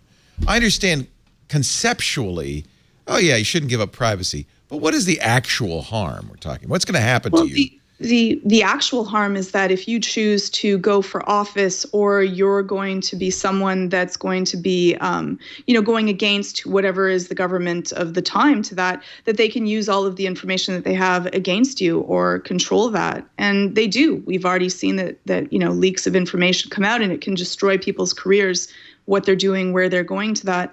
And so in the end, you end up being able to be much more easily manipulated because your information is going out there, and often you aren't unaware of that. I think it's the opposite. I think it's the end of embarrassment, as I was saying earlier. They know if everybody knows everything about everybody, then you can't be embarrassed by it because... But it hasn't. That's not the truth, though, right now, right? People's political careers and people that are opposition to things have been destroyed because of this. So it's not right yet, right? I don't worry if I trip and that's on video, because if I trip, really to get that to be interesting at all, I have shouldn't to their trip career over be destroyed? Repeat on to make it be interesting. I mean, all you're saying is that the public learns about bad behavior and decides not to vote for that person. But it might not even be bad behavior. Often it can be political suicide, something that's embarrassing or ridiculous or effeminate or... but that's up to the voters. Mainstream. That's up to the voters. I think the voters get to decide whether that's suitable or not. But it seems like there'll also be some sort of ex post facto, persecution or prosecution, especially in countries where there is a little bit of a thought police kind of world. And if you are saying things that you think are private behind closed doors, and then later they are misinterpreted, or, for instance, imagine you're having a conversation in your home and you are sarcastically or jokingly talking about we should murder that person. You're joking. Right. But a jury may not know that if that's out of context later. Right. If somebody, there are all kinds of scenarios we can't foresee. But when we're essentially being electively surveilled, it's unnerving. We haven't seen where this is going. I feel like a lot of this is speculative, though. I Sure. don't think there's a lot of... Do you think that we shouldn't have a right to privacy then? Oh, you have a right to privacy. You have the right to pursue privacy any way you want to. You don't get to tell. Should we give that up to use technology? Should that be the cost? No, you cannot. If you choose not to get on the internet, not to use a cell phone, not to have microphones in your home, I have no problem with that. See, but I don't want anybody to tell me not to do it, and I don't want people to shut down businesses that do it. And that's what's happening. I think that I should be able to expect the right to privacy and still be able to use a cell phone in a certain manner, whichever that might be. I think that's nutty. them harvesting my information for profit. That's like saying I should be able to walk a tightrope without falling off. I mean, this is well, if you practice. If you're carrying a smartphone, I think there's no way. I don't care if it's an Apple smartphone or not. You're presuming that you're somehow able to do that privately. You're not. Period. Doesn't require Apple to cooperate. You're just not. So I just want people to know that. All I care about I is that agree. people We should know tell people that. But what's the choice? Not be on the internet? Not carry a smartphone? Sure. I mean, if that's people may make that choice. Not many. I don't think there's a half. I think Georgia. I understand what you're saying, but I don't think there's a half choice. I don't think you could say, "Well, I'd like to use all these technologies and be private." I think it's by its very nature, it's not private, and it doesn't require Apple to be complicit or Google to be complicit. It's I mean, if a government wants to eavesdrop on you, there's nothing to stop them. They just authorized the FISA Act again. There's nothing to stop you. So, I mean, you're carrying a microphone in your pocket and you're saying, well, I don't want anybody to listen. What are you going to do? That's fair. I don't know. I think we're screwed. But I don't feel screwed by it. Tim, you have an opinion? You want to weigh in? I was just going to add that I did the trendy arts and culture selfie, as everyone on the internet did this week. And I was shocked at the number of people who replied to me and said, "Oh, but now Google knows what you look like." Yes, and exactly. I mean, of course Google knows what I look like. Come on, are you kidding me? So and what are they going to do with that? To Lindsay's point, there's definitely a lack of awareness, I think, of what these companies already know about you. So I think some better legislation around disclaimers would be nice. But I think ultimately a lot of people have a lot to learn in terms of what companies already know about you. And they've known for years, by the way. Here's one thing not to do if you this happened on Friday. Guy passed out behind the wheel of his Tesla, got stopped by the CHP. He said, "Oh, don't worry, I'm on autopilot." He was at the CHP and California Highway Patrol was at great pains to tweet this. Arrested and charged with suspicion of DUI, car towed. No, it did not drive itself to the tow yard. So this is another case where people don't understand what their technology is doing. Autopilot is not self-driving It's not cars. autopilot. It's probably poorly named. But to be fair, the guy's blood alcohol level was twice the legal limit, so his judgment was a little impaired anyway. Sure. I wonder, if you get a DUI in a lot of places in California, you have to have and this is probably true in lots of places, you have to have a breathalyzer installed on your ignition. Yeah, I think that's a great thing. And I sort of wonder if that's just going to happen. Like if once that technology becomes cheaper and easier to install, insurers are simply going to say your rate is going to be twice as expensive unless you have this on your car. You know what's interesting about that Google Then they Arts? just get their child to drive on it, or their cat or something, and they You just see where I'm going with As long this. as you can go to McDonald's, why not? Every 8-year-old knows how to get to McDonald's. Well, actually, it's what was I going to say now? I'm sorry, you got me. You got me laughing. The cat is the cat thought, right? The cat driving the car. Toonces. Let's take a break, and I'll think of what I was going to. Sorry. Oh, my brain, it's going. This is why I need a self-driving vehicle. My mind needs a self-driving vehicle. Our show today brought to you by Rocket Mortgage from Quicken Loans. Folks, if you are in the market for a new home, unless you're one of the 1/10 of 1%ers who's going to pay for this in cash, you're probably going to get a home loan, right? Can I make a recommendation? Do it from the best lender in the country. #1 in customer satisfaction for 8 years running. It's Quicken Loans. And especially because they've made a loan product that is designed for us, the geeks. It's called Rocket Mortgage. And what I didn't know, and I learned, it's kind of interesting, is that originally Quicken Loans was called, I think, Rock Financial. When Dan Gilbert founded it in the 1990s, he sold it to Quicken. They renamed it Quicken Loans. And then 3 years later, he said, I'm buying this back. I want to run this company. But they kept the name. But remember Rock Financial? I think Rocket Mortgage is Dan Gilbert's way of saying we're back, baby. I love it. I love the name. It also is a pun because it lifts the burden of the home loan. It also brings you in the home loan process into the 21st century because you can do it all on your phone or your tablet or your computer in a matter of minutes. You don't have to go to the bank. You don't have to sit there while the bank. I don't know what it is about loan officers. And if you're a loan officer, I'm sure you're a nice person. But they're chatty. Maybe they don't get talked to a lot. I don't know. It takes a long time. They show you their fancy calculator and they do the look at this is what your payment would be, and then you're not even done. And this happened to us. We didn't go to I wish we had. They didn't have Rocket Mortgage 4 years ago when Lisa and I bought our house.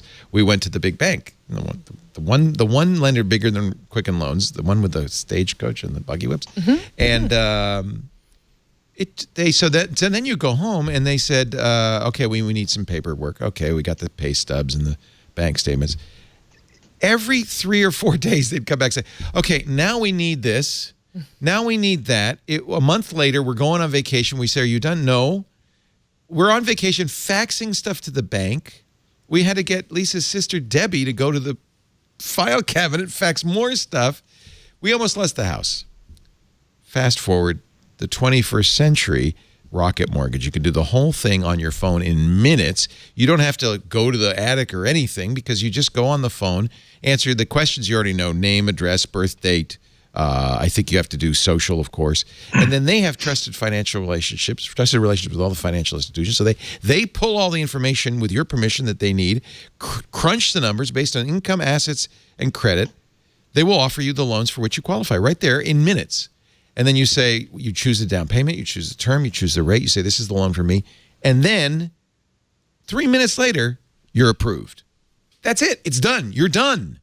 It's entirely online, entirely on your phone if you want. Apply simply, understand fully, and mortgage confidently with Rocket Mortgage from Quicken Loans. This is really a revolution. And I'm not surprised. Dan Gilbert's a smart guy. They're revitalizing downtown Detroit. Really cool company. And they've got a great product. RocketMortgage.com/twit. 2 is the URL. You could go there now, set up the account, get started. The next time you're at an open house, it'll take even less time. You could just say to the, hold it up to the realtor, we're approved. If the realtor is stuck in the 19th century, there's a big button on it that says print a letter out for your realtor, and you can print a letter and say, okay, now it's in printed paper form. Is that better? RocketMortgage.com/twit2, equal housing lender, licensed in all 50 states, NMLSconsumeraccess.org, number 3030. Rocket Mortgage from Quicken Loans. We thank them for their support. Hey, we had a great week this week on Twit. We made a little video summarizing the highlights. Watch. Previously on Twit. I can tell you my People magazine headline that I like best. Yes. Shoe guru Lyman Van Vliet cures tattered tennies toes with sheer stick-to-itiveness. Oh, my God. I love that.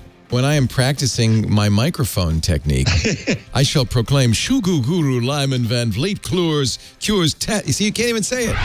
This week in computer hardware. NVIDIA's big format gaming display initiative, where they were showing off HDR-enabled 65-inch 4K 120 hertz panels. It basically looks like a TV on a desk, and you're sitting at the desk. Sounds great until you realize you're like watching a tennis match with snipers shooting at you. The new screensavers. Edward Snowden has a new app for Android, turning your old Android device into a portable security system. That's Haven. How can we protect journalists really from physical intrusions? In the world, there's so many people who are affected by theft, by physical assault, by having people come into their spaces without them knowing it. You see, I found some strange person looking at my stuff. Oh, it caught this Neil Laporte guy. Twit. Say hello to the NSA. They're listening. But we welcome them because, hey, every listener counts. Patrick Norton, somebody said, is that Patrick Norton behind that big beard? Yes, it is. He's starting to look like a mountain man. He'll be on the new Screensavers next Saturday. You can see how the beard has progressed. So it looks like Apple, I'm not sure I really understand this, but it looks like Apple is going to, with the new tax bill, be required to repatriate its $30 billion international piggy bank. It'll cost it $38 billion in taxes, 15%. But Apple's already saying all the fun things it's going to do, contributing $350 billion to the U.S. economy over the next 5 years. They gave bonuses to everybody, $2,500 bonuses to all 125,000, or will. I think it was all director level and below. Yeah, I don't think a director should get a bonus. Right. Well, what was interesting was that these are RSUs, so they still, in a way, Restricted connected it. stock units. Right, which is essentially, if you don't know, they're just giving you the stock. It's not the option to buy the stock. It's just, here's some stock. Well, that's a good thing. Yeah, so it's still attached to performance to a certain degree. Well, as it should be. Then employers incented. It's I did the math. $300 million in restricted stock units. That's a lot of stock units. They also say they're going to build a second campus. That's what they say, and they're working on something in Reno right now. Really? Yeah, I think so. There's some. Now, forgive my ignorance. I think it might be call center related. Oh yeah, they're building sure. there. That makes sense as well. So it's not another spaceship campus right next door or something like that. No. Really good article by Horace Dediu, and as always, very astute on Simcoe about the Apple Cash and how it all works. And what I didn't really grok, by the way, Apple has $268.895 billion in cash as of the end of September. But really, that money belongs to, I didn't realize this, to the shareholders. It's not considered Apple's to do whatever it wants with, unless it invests it in something that will make more money down the road. Which is interesting and kind of explains why Apple seems to sometimes be struggling to figure out what to do with its money. It's not typical for, it's very unusual. Horace says most businesses keep very little cash on their books. Apple's cash amounts to about 30% of its market capitalization. Part of that is, weirdly enough, they've taken $100 billion in loans. And that's because they couldn't get the money in the U.S., so they borrowed against the international money to buy back stock, to pay dividends, to pay back shareholders. So presumably I guess they'll pay those loans off. Interesting. And then buy some stuff. They'll be able to use their own money. They can, with their own money. And then you'll be glad you bought Apple stock, because I guess they'll have to give the rest of it to the shareholders. So we'll see, or use it to invest in other products, although I think it could go either way. I mean, if we were being a little doomsday about the HomePod, but it seems like Apple's actually, I mean, Apple is essentially a hardware company, not a software company, unlike something like Google, which is essentially a software company, not a hardware company or a data company. And Apple, as these form factors get more and more sort of flat, they seem to be running out of things to make. I'm waiting for the car. You have to spend it. They got to spend it on something. It would be interesting.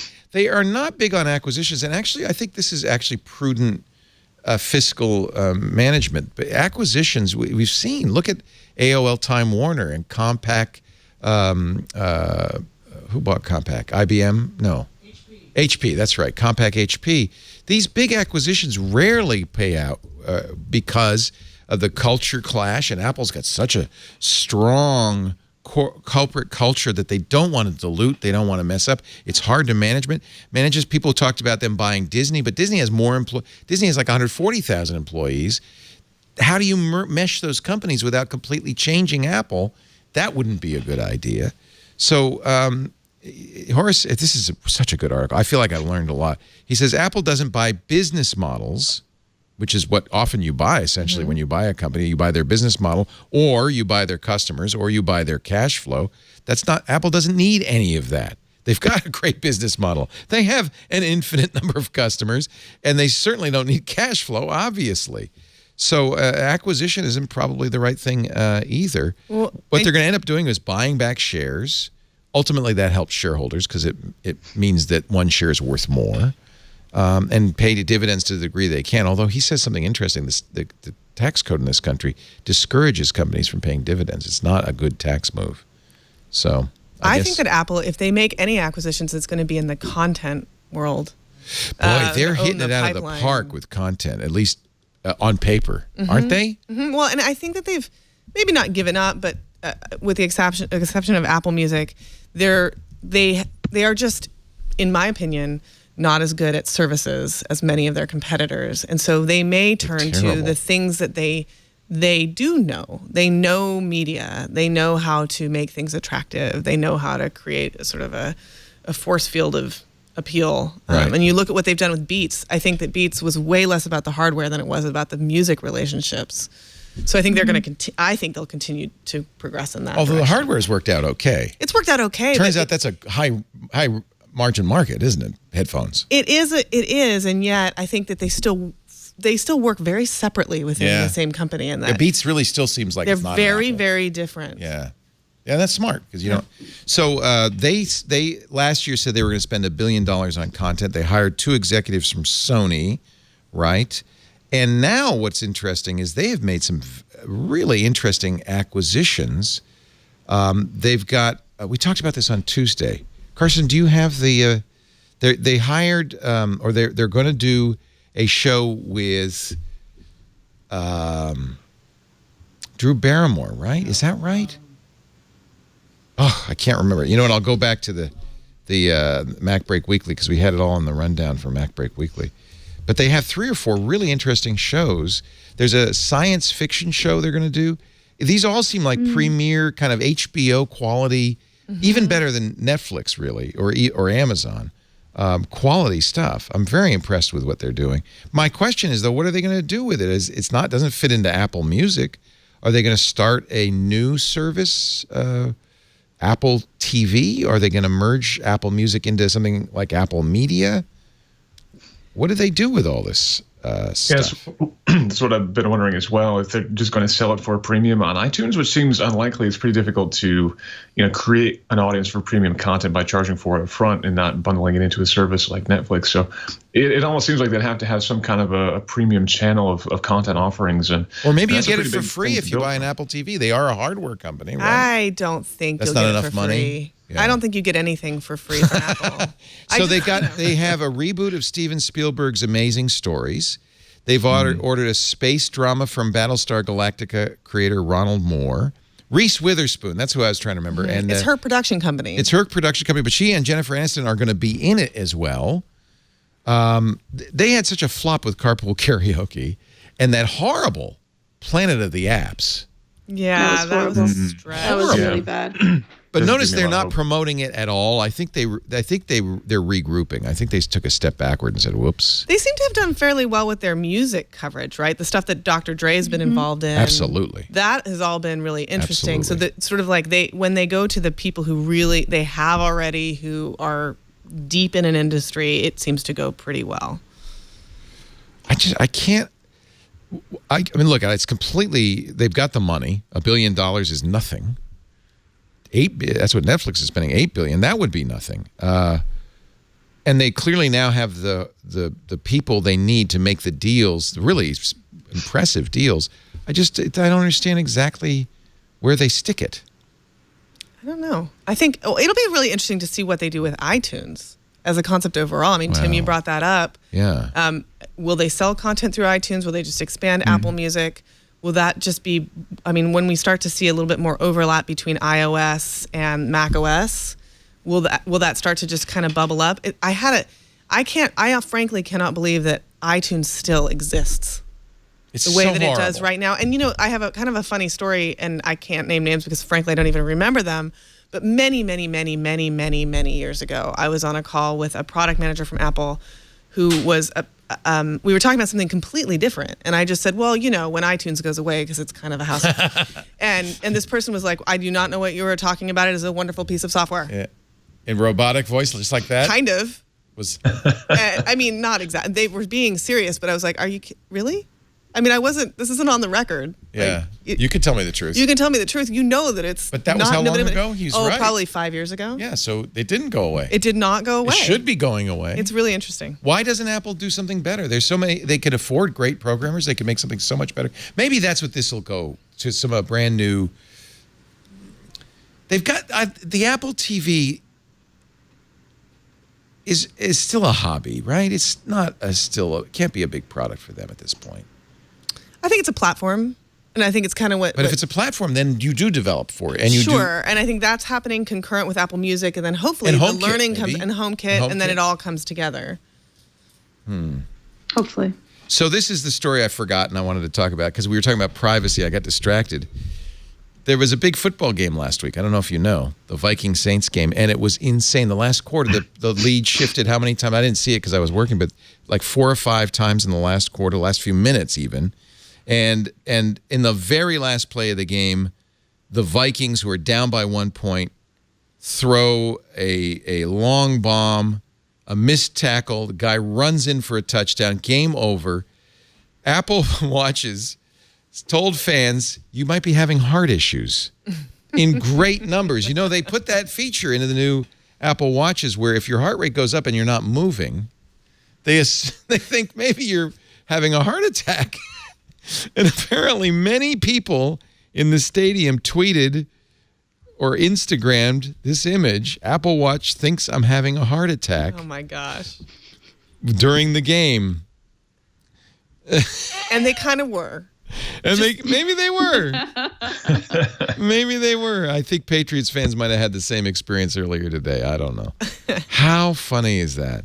Now, is that, Georgia, an invasion of privacy, or is that great news? That's helping them be healthy. I think in that way it's helpful for people. I don't think that they should be posting it, for themselves on the internet. Well, they get to do that. But to send it back to you to say, listen, check this out. There might be something wrong. Right. Or if someone's having a panic attack, you might be having a panic attack. And if they could tell the difference between that would be really wonderful. Because for some people, you're not actually aware. You're like, oh, I'm actually okay. And you're not, which is helpful to be able to have something that most people are wearing their watch to monitor how they're doing and for safety. So it's not great for telling time. It's great for all kinds of other things. But as a time device, it falls a little bit short. I've gotten over it. Have you gotten over it? I have to apologize because for the first 2 years of the Apple Watch, I said this thing is a flop. I didn't mean commercially. I meant technically. This is a useless gadget. It's a sidecar. It's not. But I wear it every day now. And it's the series. It's because of the Series 3. I think it got good enough. It got fast enough. It got smart enough. And gosh darn it, people like it. I just don't want to charge it. That's my only problem. I got to the point now where going to bed involves attaching a large number of things to the power. I don't want to go into the details, but a number of things into the power. And that's just part of my night ritual. I wash my face, I brush my teeth, and I plug everything in. And in the morning, it's good again.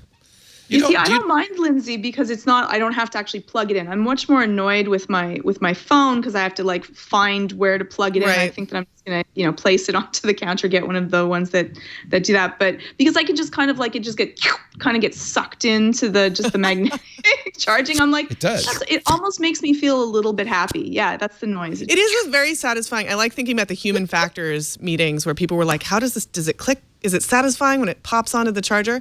My problem was that I travel a lot and taking that charger with me and setting it up every single time. And they're expensive, so it's not universal. Yeah. It's not like you can just kind of pick one up at the Walgreens. Yeah, that's a good point. No, that's true. That's true. We need the charging mats, and we can just place them all onto the charging mat. I do wireless charging with my iPhone now, and that really, not plugging it in, you're right, is a big improvement. Mm-hmm. The watch, I have one of those little rubber Elgato, is it Elgato? I can't remember, Max. It looks like the old classic Mac. I put it in there. And it's just so cute. It makes me happy. That's it. Yeah. Yeah. But I just used to charging everything. It rewards you with its cuteness. Yes. Somebody pointed out, look, you shouldn't call a smartwatch a watch anymore. It's not really a watch. It's not. Smartphone hasn't been a phone in ages. How many phone calls do you make? Although the funny thing is that when I first tested Apple Watch, now years ago, I haven't worn a watch for a very long time because of my smartphone. And I remember being so charmed by the fact that I could look at my wrist and see what time it was. Look, it tells the time. Oh my God. People are like, what's the best thing about this? I was like, now it tells you if you're having a heart attack. All the time. Even better. I mean, wouldn't you, if you had the choice between knowing it's 2 PM or you're having a heart attack, wouldn't you rather know you're having a heart attack? That's really useful. It's pretty, that is useful. I also like just the SOS feature. My kids use it. We've given our kids the watch. I was completely against it, but in the end, my husband was like, "Listen, it's a really good gift. It'll save us a whole bunch of money." And the series we'll know where they are pretty much useless right now. So I was like, "You're right. In a couple of years, we're not going to be able to." But they use the Breathe app. My little kids, when they're getting too anxious and upset, I have them just sit and use the Breathe app. And they sit there using the Breathe app, and they're sweet. So cute. And they like it? They do like it. Because it taps your wrist as you're breathing in, and that's so cute. They do. They sit there. It's adorable. And so I'm like, okay, fair enough. That is very cute. Wow. I think what happens with the watch, I'm just observing myself, is for everybody it might be a different thing, but you find there is a killer app, and it's different for everybody. But once you find a killer app, I guess it's true of all technology, once you find that one app that you go, oh, I have to have this. So I have an app called Drafts that lets me dictate, just dump mind stuff into it. And so I don't have to remember. If I tell you I'm going to do something, I just go, do that thing I said I would do. And it all goes in there. And at the end of the day, it's on my iPad and I can process it all. And that single app, that plus the workout stuff, I keep track of that's, it's the only thing that really does a good job of heart rate, except for a chest band. It's really very accurate. That's enough. And then, and I'm sure that Apple planned this. So then I had to start using my iPhone and my iPad. So then I had to start using my iMac. So then I had to get an iMac Pro. And all of a sudden, you had to. You're back in the ecosystem. I'm back in the ecosystem. Sucked you back in. They sucked me. They kept pulling me back in. Just when you thought you were out. I did. I was using Windows 10. It's convenient, yeah. But there is, and this is not a good thing. I know this intellectually. Ecosystem lock-in is bad for consumers. Maybe this is like the privacy thing. It's like a warm bath, and you just might as well. Warm bath. You just never know. It's like the frog in the boiling pot of water. Just slow enough. You never know when you're supposed to jump out. Just boil me. Yourself. I don't care. Ecosystem lock is going to be bad when it forces you into the car ecosystem. Oh, it's terrible. I mean, this is where, like, when you start to make $20,000, $30,000, $40,000 decisions based on your ecosystem. And Tim knows a lot about this week. I do. Bad. Right. Oh, yeah, that's Did you true. do that, Tim? Did you buy into an ecosystem today? No, but there was some interesting news this week of BMW basically putting a paywall around CarPlay this week, which is pretty shocking stuff. No, wait a minute. CarPlay's free. Ooh, right. Look at this. Why would well, first of all, BMW charges you for anything. A new cigarette lighter on your BMW is $5,000. I mean, that's just BMW. If you buy a BMW, you do that. But why? What was their rationale for charging for CarPlay? It's unclear if indeed there is any. This actually turned into a bit of a big story because a BMW Canada representative told a Canadian journalist that Apple was actually changing their rates, and so therefore BMW was simply following suit. But that's actually turned out to be untrue, and BMW since retracted that statement. But right now, if you want CarPlay in your BMW, you have to pay $300 for an additional accessory, a one-time fee, and at that point, CarPlay is free, as it should be. Going forward, though, BMW, at least in the U.S., will give you 1 year free, but then it'll be $80 per year after that for CarPlay. BMW says this will actually save a lot of people money. What? Because a lot of BMW people have short-term leases, so therefore they only have the car for 2 or 3 years, and therefore they save money. But still, it definitely rubbed me the wrong way, and a lot of other people the wrong way too. That that BMW is effectively putting up a paywall around CarPlay, which is a free service effectively to users. So if I buy a Chevy Bolt, which has CarPlay, do I pay extra for the Bolt for the CarPlay capability? You pay nothing at all. And in fact, you get Android Auto on there as well, which BMW does not support. They don't offer Android Auto? Not at all. No, BMW does not offer Android Auto. It's very common if car company, I understand, offers CarPlay, they offer Android Auto as well, right? It's just kind of... Right. The technology implementation details are very similar across the two. You're basically putting a thin client in there that then the phone kind of provides the video for. So if you can do one, you can technically do the other. But a lot of manufacturers don't like to bring Android Auto in the car because Google actually asks for a lot of information about what you're doing, which gets us back to the privacy discussion. Google is asking for details about where you are, how fast you're going, how long you stay there, that kind of thing. Apple doesn't really ask that much in exchange, and so auto manufacturers have been more happy to work with Apple. But there is a licensing fee involved, the MFI program made for iPhone or made for iPod back in the day. But that's a one-time fee. So there is no recurring fee, and I spoke with a lot of different folks in a lot of different places to kind of trace this down and try to find out why BMW would be making this change. And as far as I can tell, there's no plan or there's no change in fee going on. It's just BMW moving to a services-based payment, which I'm sorry to say we're going to see a lot of in the automotive industry going forward. A lot of companies are going to try to find ways to make recurring revenue off of people rather than just that upfront payment that we've had thus far. You mentioned, Tim, that you used that Google Arts and Entertainment. What is it called? Arts and Culture app. Yeah. We all did, right? Did you do it? Everybody did take a picture of yourself. I actually just did it on someone else's phone because I didn't feel like installing it. Yeah, and that's really it too. Once you do it, it's like I'm done. Now Google's like, wait, what does Lindsay look like? Oh my gosh, I'm so confused. I'm totally confusing Google about me. But the weird thing about me is that for some reason, even though I think like I look like kind of a generic lady, it will only return profile images. Really? I don't know why. Like all of them are like this, even if I take a photo straight on. That's interesting. Here's what Google thinks I look like. I'm so flattered. It's a very old man. Actually, you know, after a while, I looked at it and I thought, you know, actually, that's probably exactly how I look in my age. Oh, in like 30 years. No, that's me. I admit it. I look like an old guy. That's life. I was a portrait of a gentleman from the North Carolina Museum of Art. So that's good. Good on you. That's all right. Yeah. So this is the thing that's interesting. And here's, I had just a scary picture, though. You see, mine was just really, I'm like moody. really scary. I'm like, you look like God, Michael Jackson. That's just, it's not good. I was like, okay, I'm done with this. But you know, it's a pretty close, admittedly, that's a scary picture. Yeah. But it kind of looks like That's why meth is bad. I'm like, that was a warning.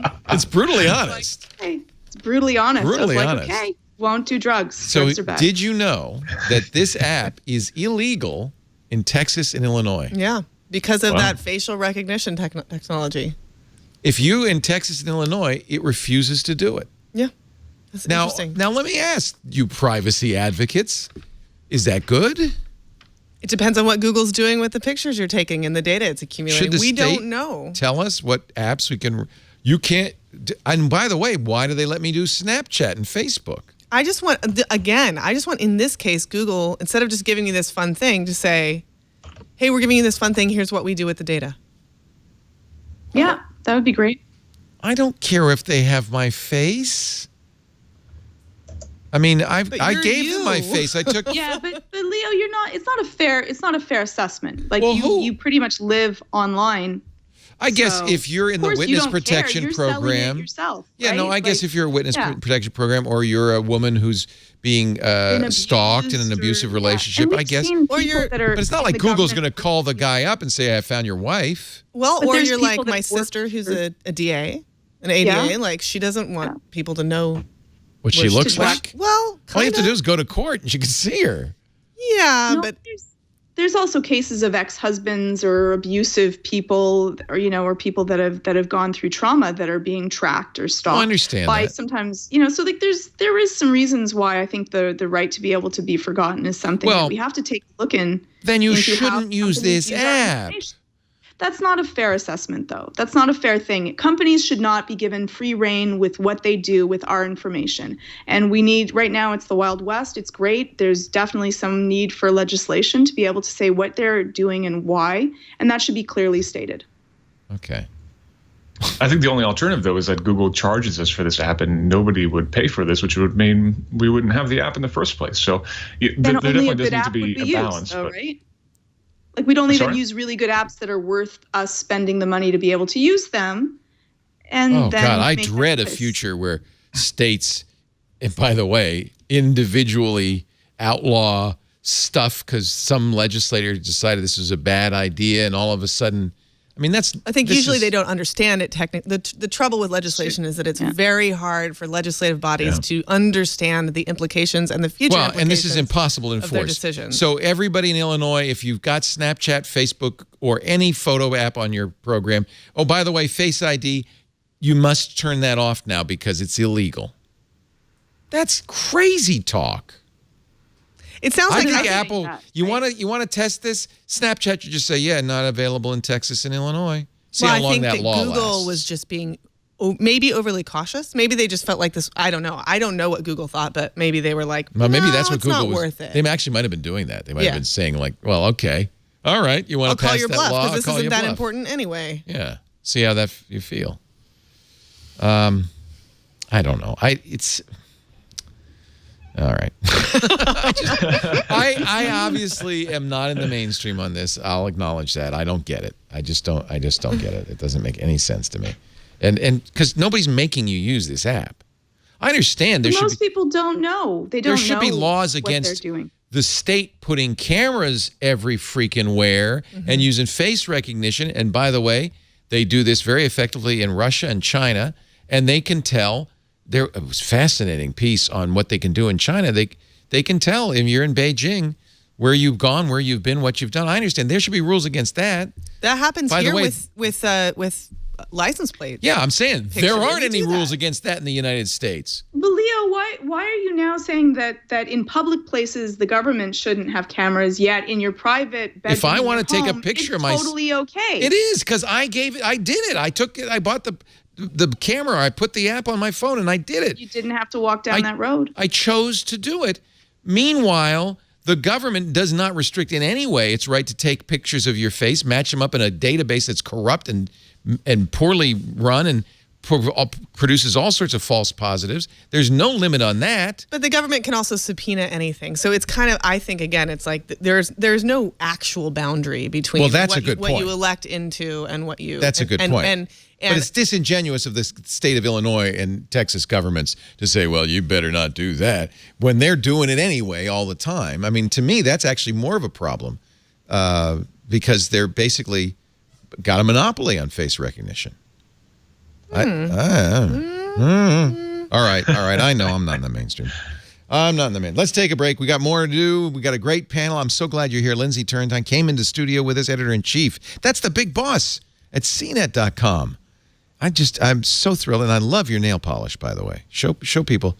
It's not showing up on camera quite the way. It's really bright like, in person. It's like school bus yellow.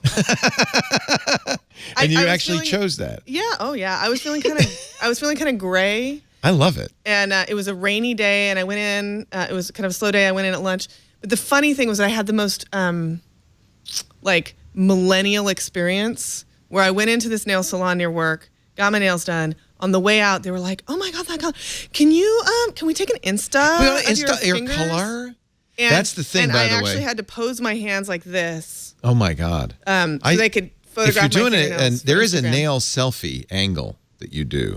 You probably this don't know. This is the cleaning your nails selfie. Yeah, maybe. Yeah, brush it. Yeah, I know because my daughter does a lot of nail selfies.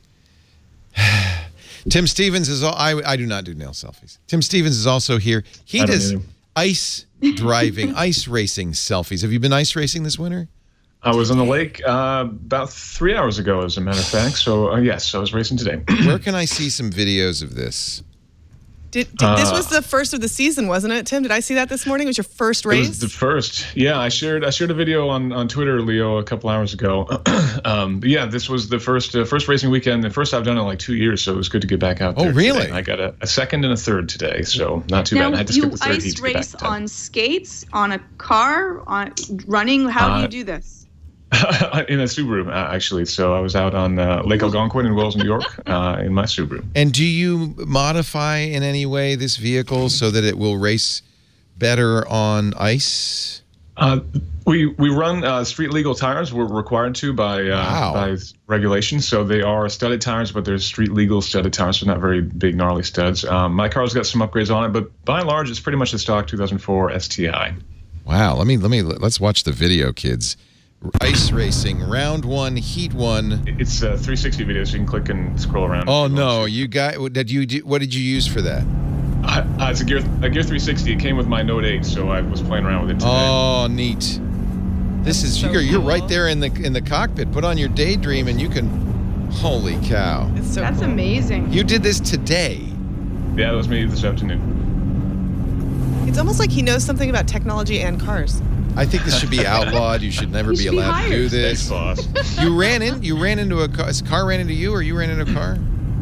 No. So I'm fighting for second place. That's second place ahead of me, and I don't know how long I want to watch this video for, but forever. I basically passed him right before the line anyway, which I got very excited when I did. This is great. Well, let's jump ahead to the photo finish. I think you got to go back a little bit. Here we go. Did you already win? Yeah, I'm not sure where to actually. Jeez, I'm not sure. I'm gonna jump back a little bit more. Jump back a little bit more. Here we go. Oh yeah, here we go. Oh, this is exciting. Oh, I'm excited. Oh my. By the way, not a lot of traction. That car's kind of going. Ooh. Yeah, so I'm going on the straight side of it. Oh. Wow. Bye. Goodbye. I love it that you did 360. That is so much fun. We were all ice racing with you. Thanks for coming for the ride, Leo. Round 1 heat run. Second place. Give him the silver medal, ladies and gentlemen. I started last, so I was very proud of second place, actually. That's very cool. Lake Algonquin in Wells, New York, if you want to go out to the next meet. That might be cooler than yellow nails. I mean, I don't know. It's close. You're both up there. He should race with yellow nails. I had a yellow helmet. Is that close? Also, Georgia Dow, she's here. We love Georgia, and we are so thrilled to see you. Don't forget Georgia's anxiety videos. That sounds a little weird when I say that. Anxiety-videos.com. She does some great videos, not just about anxiety, but getting sleep, getting comfortable, all sorts of interesting stuff that you can just download these DVDs, Boundaries and Consequences, Parenting. Parenting. We all need that. Go to anxiety-videos.com. Help, as they say, is just a click away. These I hope these are doing really well. These are just really they do well. They do well. Yeah. Good. Yeah. Because not everybody can get a good therapist or can find one or afford one.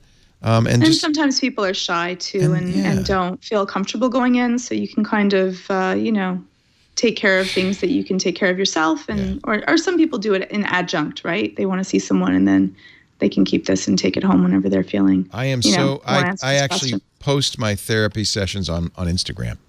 Do you really? No. How cool. No, I don't. What do you said he doesn't care about privacy.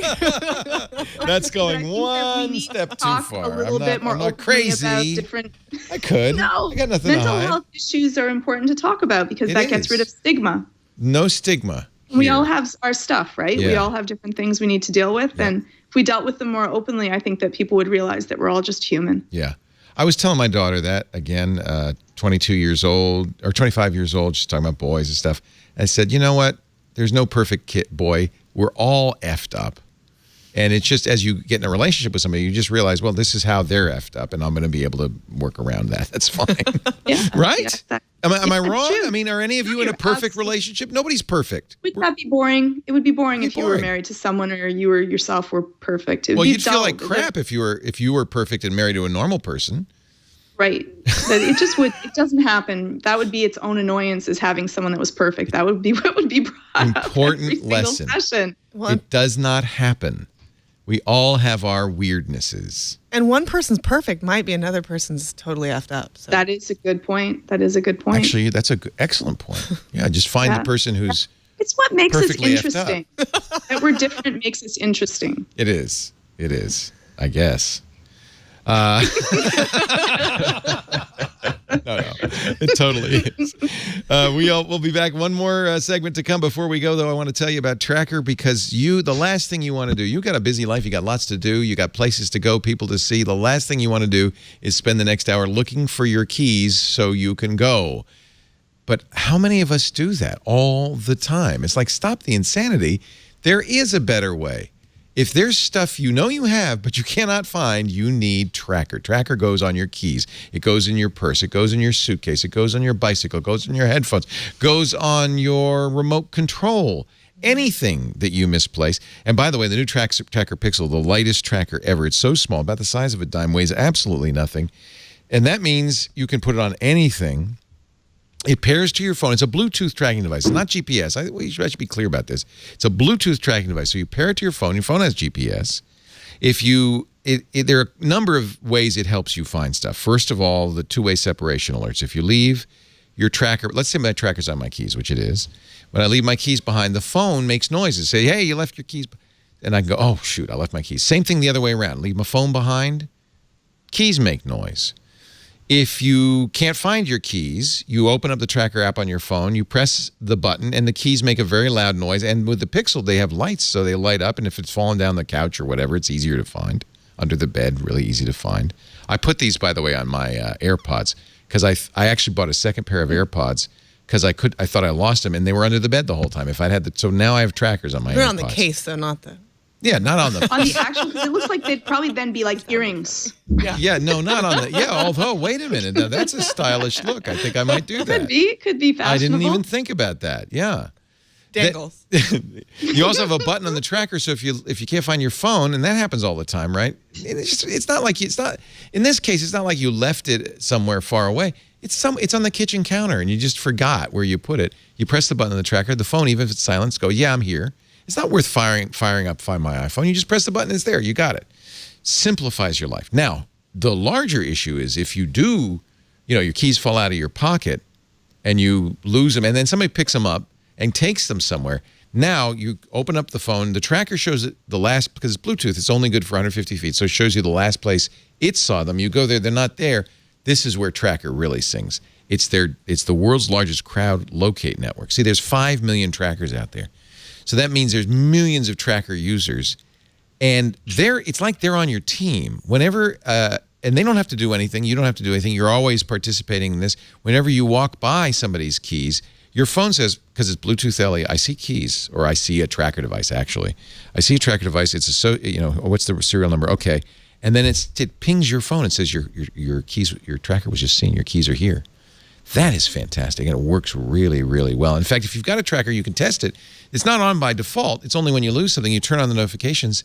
But turn it on now, and every time you walk by your keys, you get a notification. There's your keys. There's your keys. It really works. TrackR is one of the few Bluetooth trackers that has a replaceable battery. Even on the tiny TrackR Pixel, that's huge.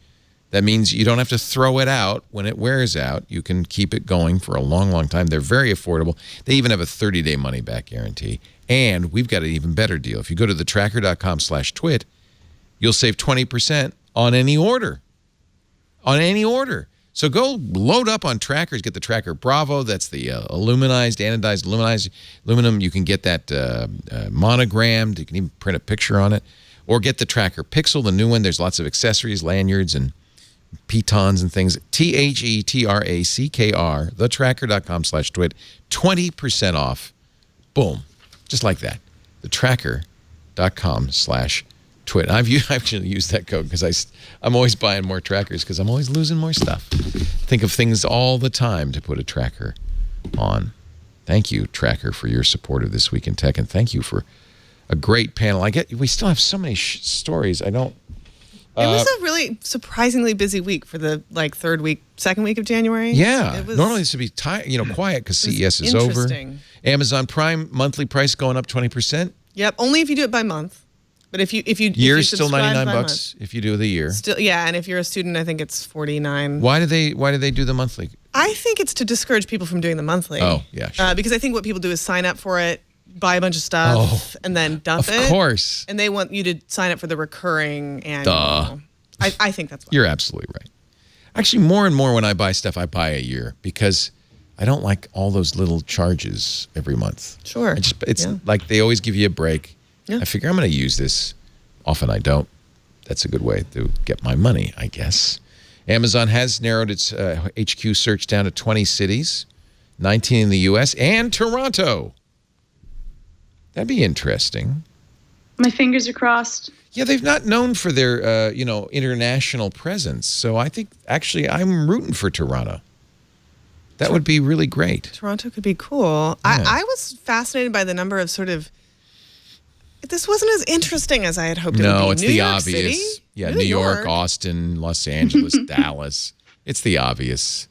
Yeah. Miami was interesting to me just because of climate change. Miami seems like it would be a pretty risky place to put big Amazon. I was thinking the same thing. They say Miami's going to be underwater in a few decades. Exactly. So I'm ruling out Miami right now. Yeah. I kind of was thinking of retiring to Key Biscayne, which is in Miami. Just stilts. Yeah, well, I just figured I'd build a higher house. Or you buy inland a little bit and it becomes waterfront property down the road. Sure. Is that crazy? You just have to figure out how much ice is going to melt.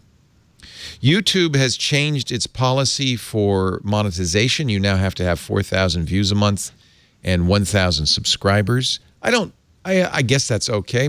It sounds like, though, this is going to hurt a lot of new, young, and up-and-coming people aren't going to be able to monetize. Well, the logic, if I understood it correctly, was really weird to me. It was like, this is how we're going to keep hate speech off. Yeah, that I didn't understand at all. It was sort of, I guess the implication was that people who use YouTube for hate-related discourse aren't very popular.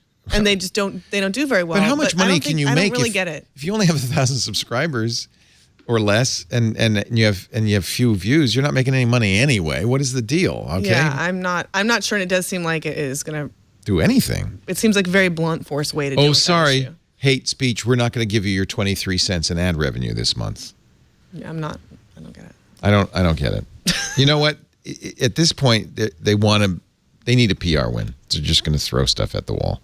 Bigger stuff going on at Facebook, and this probably we could have spent a long time discussing. Sure. We don't need to get into it, but as you know, they said they're going to de-emphasize brands. They're going to re-emphasize friends, and their newest thing is they're going to let the users decide they're basically going to do Yelp for news. They're going to let the users decide what's high quality news. Yeah, so this is so strange to me. It's like, to fight fake news, we're going to let everybody tell us what they think is... The people who post fake news, was that fake news? And then decide. Yeah. I can now decide. So it was like, Zuck basically said... we thought about policing it ourselves, but we thought that was obviously problematic. So then we thought to going to a panel of experts, but that seems biased. So instead we're going to you, and we're letting the general public decide what is a trustworthy news source. And the thing that's so upsetting about this to me is that obviously politicians on both sides have an incentive to discredit press. Right. And they'll just continue. That gives them even more of an incentive to discredit press, so that their constituents will then essentially downvote the press they don't like. Good article on really BuzzFeed confusing. saying crowdsourced ratings work for toasters, but not news. And they have the data to back it up. Well, and it took a very long time for Amazon to effectively deal with user reviews. It's still not perfect. Right. Oh, and look at Yelp. I mean, it's almost impossible. So the authors of this, Alan Dennis from BuzzFeed and Tino Kim and Tricia Moravec, apparently they say there's a research paper they did entitled Behind the Stars, the Effects of News Source Ratings on Fake News and Social Media, deals exactly with this particular technique. Research shows users don't trust other users.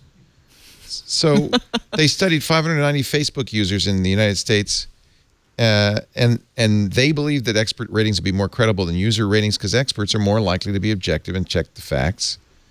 Of course they are. Mm-hmm. Anyway, user ratings easily manipulated. Really? Really? Does that happen ever? All right. You know, it's just fun. Facebook's fun to watch. And look for your email from Twitter. They're going to email 677,775 people in the U.S. who followed, retweeted, or liked a tweet from a Russian government agency posing as something else, like the internet trolls of the Internet Research Agency. I'm looking for. Thanks, I hope Twitter. I get that email. I kind of want it too. I want it. Don't you? I just, yeah. If you don't get it, then you know that you were good. You didn't tweet, retweet, follow. I just want to know. Yeah, what but it do says. people I'm sure that get this, will they really care? No. Won't they Yeah, just is it be like tweet shaving us? What's the intent here? Yes, exactly. What's the intent? And now What is its purpose? I think that a lot of what happened with the actual fake news, the sort of Russia-based propaganda news, was that it was actually used to inflame people who found the news upsetting.